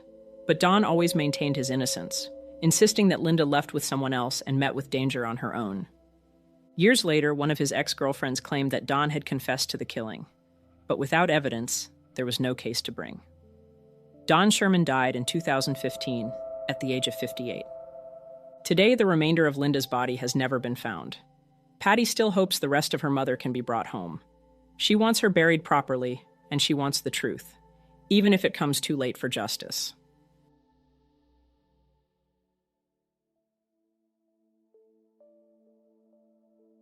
Cherry Mahan, born in 1976, grew up in Saxonburg, Pennsylvania, as the only child of a young mother who adored her. Janice Mahan had given birth to Cherry when she was just 16. Life hadn't been easy, but her daughter gave her purpose. When Janice later married Leroy McKinney, a Vietnam veteran, he embraced Cherry as his own. The small family eventually settled in rural Butler County, Pennsylvania, a quiet stretch of woods and winding drives where everyone knew each other. Cherry attended Winfield Elementary, where teachers described her as bright, popular, and always eager to help. On the morning of Friday, February 22, 1985, Janice walked Cherry to the bus stop, about 50 feet from the bottom of their long, uphill driveway.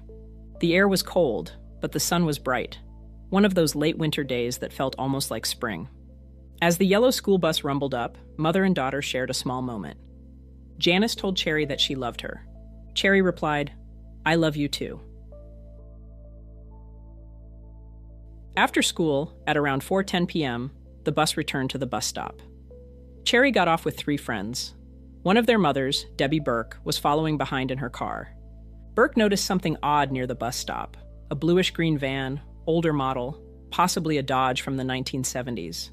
Painted on its side was a mural of a skier gliding down a snowy mountain. It was strange and out of place on that quiet rural road. Debbie watched as Cherry waved goodbye to the girls, walked past the van, and turned up the driveway toward her house, where she disappeared from view. She would be the last person to ever see Cherry alive. Back at the house, Leroy heard the bus stop outside. He considered walking down to meet his stepdaughter, but Janice said, "No, it's a nice day. Let her walk." A few minutes passed, then 10. When Cherry still hadn't come up the driveway, Janice felt the first twinge of panic. She and Leroy went outside and called her name, but there was no answer. They walked to the end of the driveway. There were no footprints in the snow, no dropped books, no signs of her at all. But about halfway up the drive, they saw a set of fresh tire tracks pressed into the dirt. Cherry had disappeared somewhere between the road and her front door, a distance of less than 500 feet.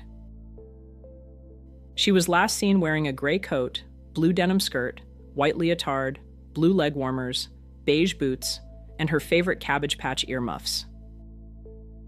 As soon as it became clear that 8-year-old Cherry Mahan was missing, police launched one of the largest searches Butler County had ever seen. Within hours, law enforcement officers and volunteers were scouring the rugged terrain around the area.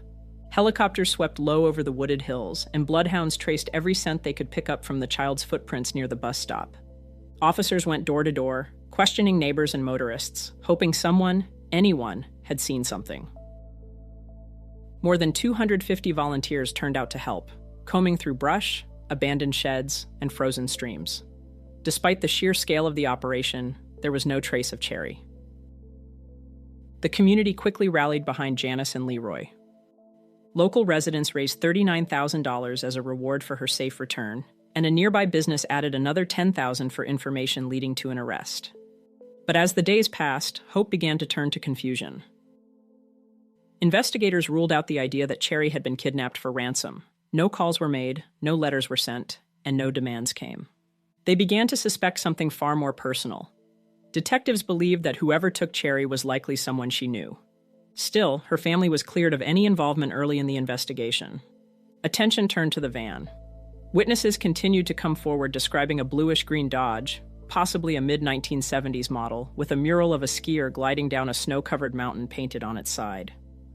Reports placed a van matching that description in New Kensington, traveling toward Mount Pleasant, around the time of her disappearance. Others claimed they saw a blue car following close behind.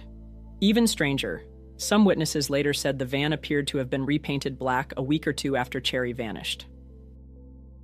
3 months after Cherry disappeared, with no solid leads and no sign of her, investigators tried something new. A national direct mail company partnered with police to distribute postcards across the country.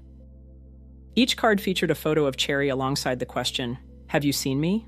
a phrase that would become one of the most recognizable in American true crime history. The cards also showed an artist's sketch of the distinctive van, hoping someone somewhere might recognize it. It was one of the first times a missing child's image was distributed this way, tucked into telephone and utility bills and sent to thousands of households nationwide. The campaign brought in hundreds of tips, but none led to Cherry. Over the years, detectives have chased thousands of leads, from reported sightings to possible vehicle matches, but every promising trail has gone cold. Even after decades, the search for Cherry has never really stopped. In January 2011, detectives received a tip that reignited the unsolved case. They described the new information as potentially crucial. The lead came from someone who had personally known Cherry, someone who claimed to know who was responsible.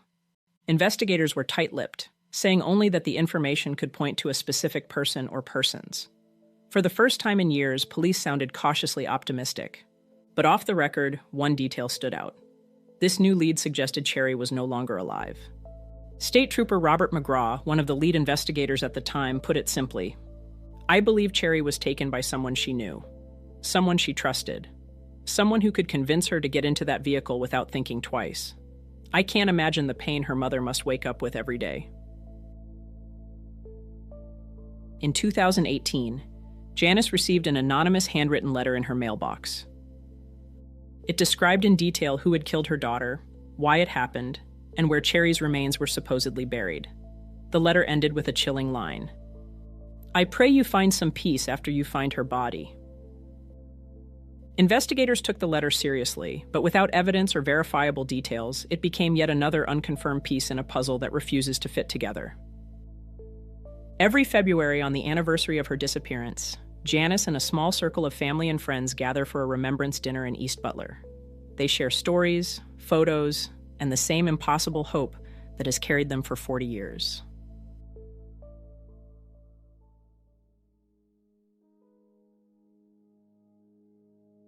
Bill and Dorothy Wacker had lived in the same modest house in Stark County, Ohio, for nearly half a century.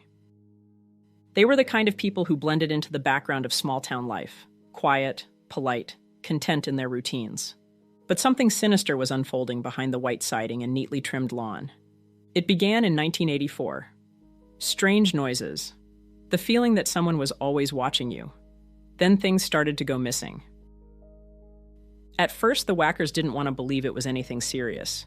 Maybe some neighborhood kids playing pranks. Maybe they were just feeling off. But then came the very real break-ins. On January 16, 1985, Bill returned home to find the house ransacked. Drawers pulled open, belongings scattered everywhere. This time he called the sheriff. But there were no signs of forced entry and no suspects. Then a few months later, things turned violent.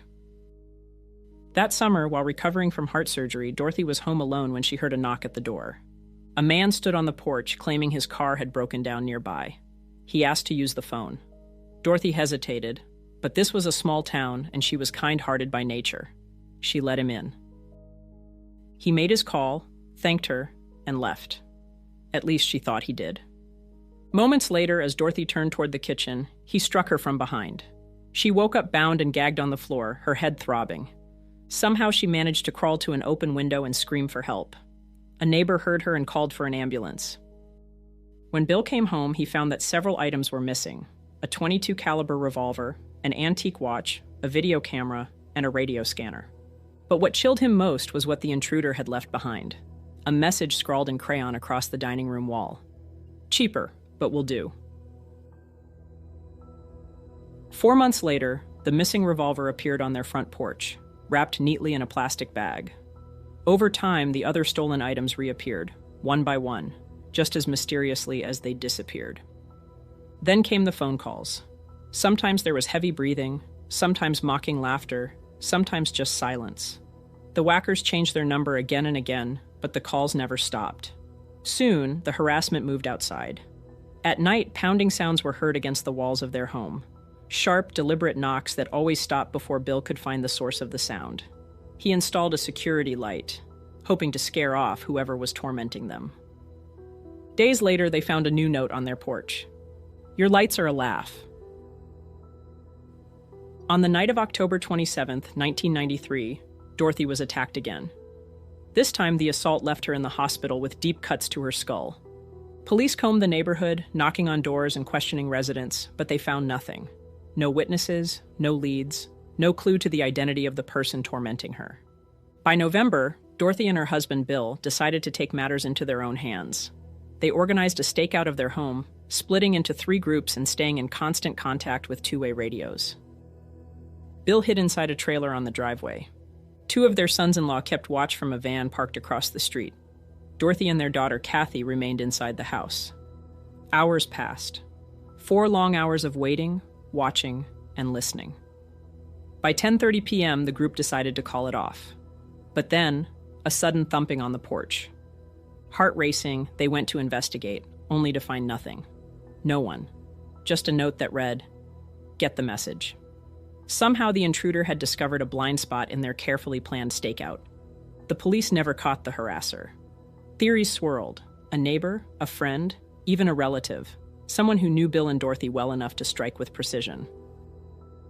The first man who assaulted Dorothy and stole from their home in 1985 was never identified. At the time of the crime, he was described as a man in his mid-20s, roughly 5'9", with blonde hair and blue eyes. After the second attack, suspicion briefly turned toward Bill, but both he and Dorothy denied any involvement.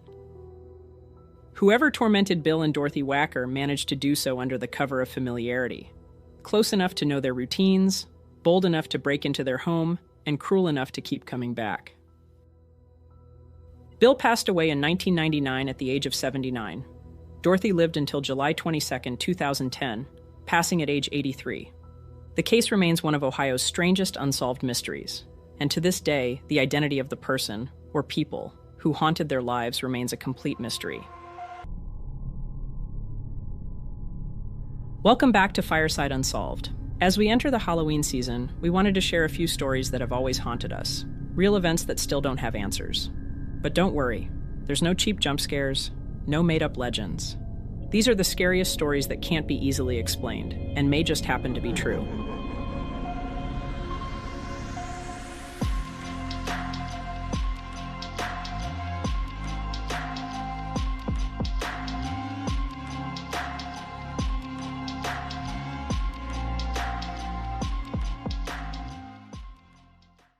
"1114 Fountain Drive looked like any other modest home in Atlanta's Mosley Park neighborhood.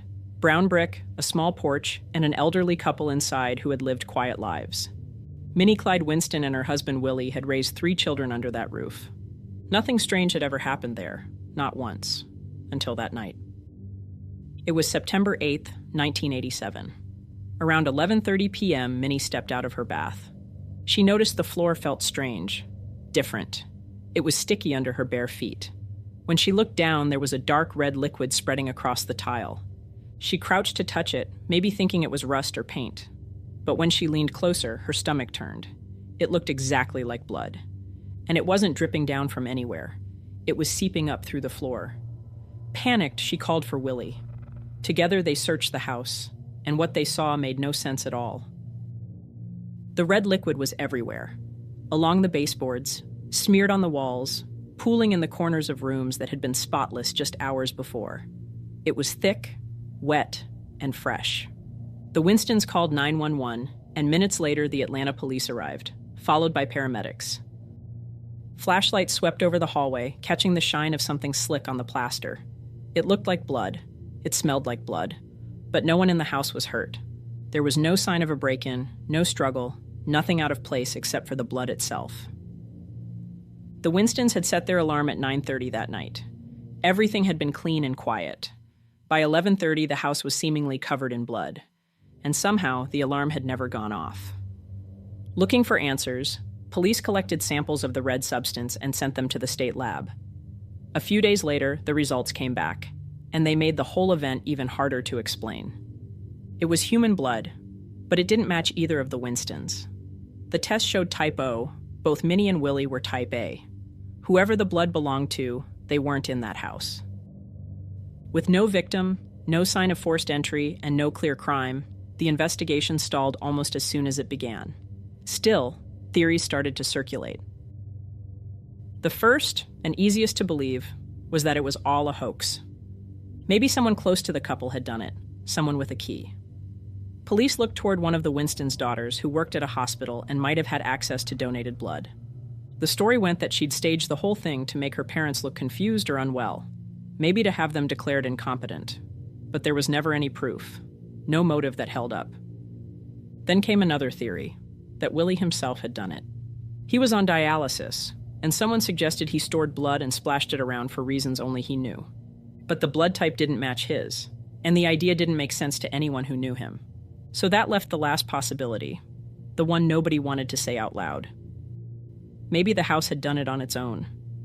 Some people whispered that it was haunted, that the blood had come from something unseen, something that lived beneath the floors. Others said the house was trying to speak, but no one ever figured out what it was trying to say. The police eventually closed the case. No charges, no suspects, no answers. Minnie and Willie stayed in their home until the end of their lives. For almost 30 years after that night, the walls of 1114 Fountain Drive never bled again.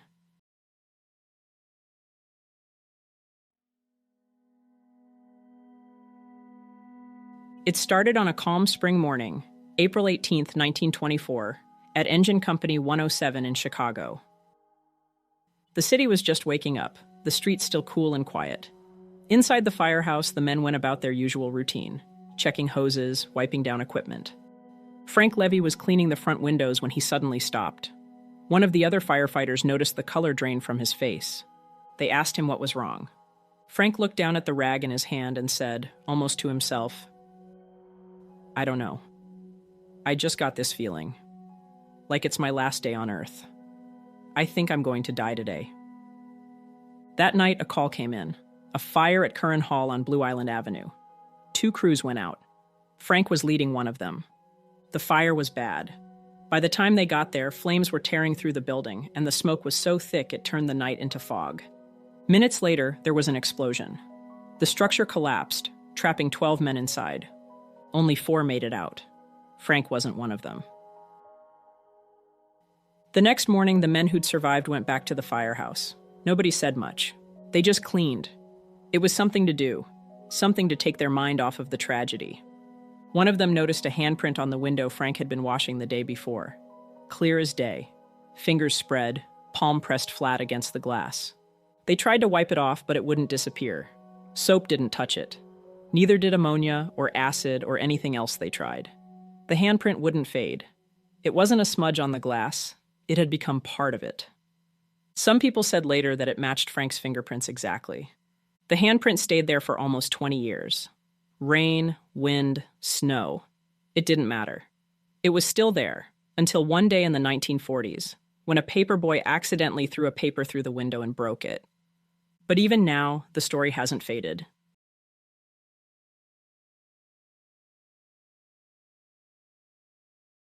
The people of Carrollton, Alabama had already watched one courthouse burn during the Civil War. They rebuilt it, only for the second one to go up in flames 12 years later. On the night of November 16, 1876, fire swallowed the Pickens County Courthouse again. Rumors spread fast. Some said it was a burglary gone wrong. Others swore it was arson. Either way, the town wanted someone to blame. Their anger found Henry Wells, a black man, a former slave, known for having a temper and carrying a straight razor. In a place like Alabama in 1878, that was all it took. The evidence against him was thin, mostly gossip and assumption, but it didn't matter. He was charged with arson, burglary, carrying a concealed weapon, and assault with intent to murder. The sheriff locked him up inside the new courthouse, still fresh with the smell of cut wood and wet paint. By night, the word was out. A crowd gathered outside, drunk, restless, hungry for blood. The sheriff, realizing what was coming, moved Wells to an upstairs cell and told him to stay quiet. But as the shouts grew louder, he couldn't. Wells stepped up to the window and yelled down into the rain, his voice raw with fear and defiance. "I'm innocent. If you kill me, I'm going to haunt you for the rest of your lives." A flash of lightning lit the sky, and for an instant his face glowed in the glass. Moments later, the mob broke through the doors. They dragged him out into the street, and even as he kept shouting that he hadn't done it, they hanged him right there in the storm. The next morning, one of the men who'd been in that mob walked past the courthouse. When he looked up at the cell window, he stopped cold. There, in the glass, was Henry Wells's face. The same face the lightning had revealed the night before. Eyes wide, mouth open, caught forever mid-shout. He called others to see it, and one by one they came, remembering what Wells had said the night before. "If you kill me, I'm going to haunt you for the rest of your lives." They tried everything to wipe it away, but nothing worked. Decades passed, seasons and storms came and went. One hailstorm shattered every single window in the courthouse, except that one. To this day, Henry Wells still looks out from that pane of glass, staring down over the town that refused to believe him.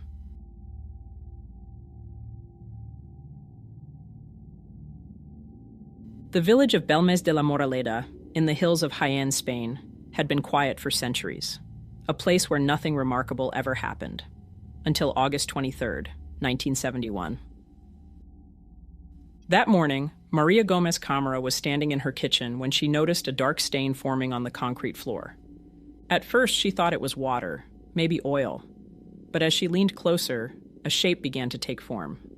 Eyes, a mouth, the outline of a face. It wasn't vague. It wasn't abstract. It looked unmistakably human. Neighbors came to see it, and each described seeing the same thing: a face frozen in agony. The face seemed alive, caught in a silent scream. They nicknamed it La Pava. Maria tried to scrub it away. Soap, bleach, even lye. The harder she scrubbed, the clearer it got, like the image was pushing up from beneath the concrete. Her husband Juan Pereira and their son Miguel finally gave up trying to clean it. They smashed the floor with a pickaxe and poured new cement. But 8 days later, another face appeared, in the exact same spot. This one was different. Rounder head, deeper eyes, meaner somehow. Word spread quickly through the village and beyond. When the mayor heard about it, he ordered that the new image not be destroyed. Instead, a section of the floor was cut out and sent to officials for testing. From that moment, the home stopped being just another farmhouse. It became La Casa de las Caras, the House of the Faces. Reporters, priests, scientists, and skeptics all stood on the same worn tiles, staring down at the faces that kept forming from the concrete. Within weeks, the kitchen floor became a gallery of human expressions. Men, women, old, young, some clear, others fading as new ones formed. They seemed to appear overnight, full and detailed one day, blurred or completely gone the next. The villagers called them teleplasts, images formed by psychic energy. A report commissioned by the Spanish Ministry of the Interior found traces of artificial pigmentation in some of the faces, and infrared photography allegedly revealed faint marks consistent with brush bristles, suggesting someone might have painted them using oxidizing chemicals that reacted with the lime and the cement. It seemed like a logical explanation, until the mayor's excavation of the kitchen revealed something much darker. Beneath the concrete lay fragments of human bones. The house, it turned out, had been built over a medieval cemetery. For more than 30 years, the faces came and went. Maria Gomez Camara lived in that house until her death in 2004, claiming the images had never been of her making. After she passed, new faces appeared, but these were quickly exposed as fakes, the work of her son and a local psychic hoping to profit from the legend. The revelation tarnished the story's credibility and led many to dismiss the entire phenomenon as an elaborate fraud. Still, even decades later, no one has managed to reproduce what happened in that kitchen exactly as it was first seen. The faces rising from solid concrete and then fading like breath on glass. Whatever happened beneath the floor of La Casa de las Caras, it remains one of Spain's most persistent mysteries. A haunting caught not in mirrors or shadows, but in stone itself.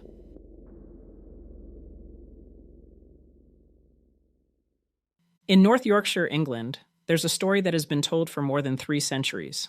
The legend of Thomas Busby and his cursed chair. Busby was a violent man and criminal. He counterfeited coins, he was a thief, and a drunk. In 1702, he murdered his father-in-law, Daniel Audie. Some say the two argued over their illegal coin-making operation. Others insist that the fight began over something far pettier. Busby came home one night to find Daniel sitting in his chair at the local inn. Following the murder, Busby was arrested, tried, and sentenced to hang, just across the road from the tavern his chair sat, the same place that would one day bear his name, the Busby Stoop Inn. On the day of his execution, Busby was granted a final request, and he requested one last drink in that same chair. He sat there for the final time, finished his drink, and as the guards led him to the noose, he turned and cursed the chair behind him. "May sudden death come to anyone who dares sit in my chair." It sounded like the bitter words of a doomed man, but over the next 2 centuries, the chair began to make good on the curse. Following Busby's death, the chair remained in the pub, mostly avoided, but every so often someone would test the story. In 1894, a chimney sweep sat in it while drinking after work, and he was found dead the next morning. During World War II, the Busby Stoop Inn became a favorite spot for Canadian airmen stationed at the nearby Skipton-on-Swale base. Locals claimed the ones who dared to sit in the chair never came back from their bombing runs. But the deaths didn't stop with the war. In the decades that followed, the chair's reputation only got darker. In the 1960s, 2 RAF pilots reportedly took turns sitting in it during a round of drinks. Both were killed in a car crash later that same day. A few years later, a builder accepted a dare to sit in the chair during his lunch break. That afternoon, he fell to his death from a roof. Even when the landlord of the building, Tony Earnshaw, decided the legend had gone too far and banished the chair to the basement of the inn, tragedy followed. A delivery driver, unaware of its history, sat briefly on it to rest while he unloaded his truck. Moments after leaving the pub, he was killed in a crash on the nearby road. By 1978, Earnshaw had seen enough. Convinced the chair was cursed, he donated it to the Thirsk Museum in North Yorkshire. On one condition: no one can ever sit in it again. Today, the chair of death still hangs there, suspended 6 feet above the floor, roped off and out of reach. Visitors can look, but never touch, and absolutely never sit.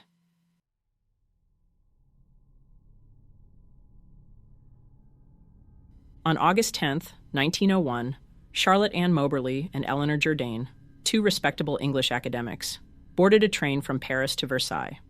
They planned a quiet afternoon exploring the palace and its gardens, just another stop on their tour of France. Versailles that day was stifling and crowded. The women later wrote that the palace itself left them unimpressed, so they decided to walk through the gardens toward the Petit Trianon. They soon realized they'd missed the main path, the Allée des Deux Trianons. Turning down an unfamiliar lane, they found themselves somewhere off the usual tourist routes. The air changed first. Both women would later describe a feeling of heaviness, an oppressive stillness. Moberly noticed a woman at an upstairs window shaking out a white cloth. Nearby, 2 men appeared, dressed in long grayish-green coats and small 3-cornered hats. They spoke politely and directed the women to keep straight on. A little further along, Jourdain saw what she described as a tableau vivant, a woman standing in the doorway of a cottage, handing a jug to a young girl. Moberly didn't see the cottage, but she felt the air shift again. Everything suddenly looked unnatural, she later wrote. Even the trees seemed flat and lifeless, like wood worked into tapestry. There was no light or shadow, no wind. They walked on until they reached the edge of a small forest near the Temple of Love. There they saw a man seated beside a garden kiosk, half in shadow. Moberly described him as most repulsive, his expression odious, his complexion dark and rough. Jourdain remembered more detail: the marks of smallpox on his face, the dark cloak, the vacant, unsettling stare. She wrote, "He turned his head slowly, but I felt he did not see us. Still, I felt a strong repugnance to passing him." As they walked deeper into the gardens, another man appeared. He was tall, with dark curling hair beneath a broad-brimmed hat. Without a word, he pointed them toward the Petit Trianon, as though he'd been waiting for them to arrive. Crossing a small bridge, Moberly saw a woman sitting on the grass, sketching. She wore a pale summer gown and a wide white hat. At first, Moberly assumed she was another visitor, but the cut of her dress was wrong. Too old-fashioned. In that moment, the sunlight felt heavier, the air thicker, and Moberly later swore she had looked upon Marie Antoinette herself. Jourdain curiously remembered nothing of the woman. A few minutes later, they reached a path where the spell seemed to break.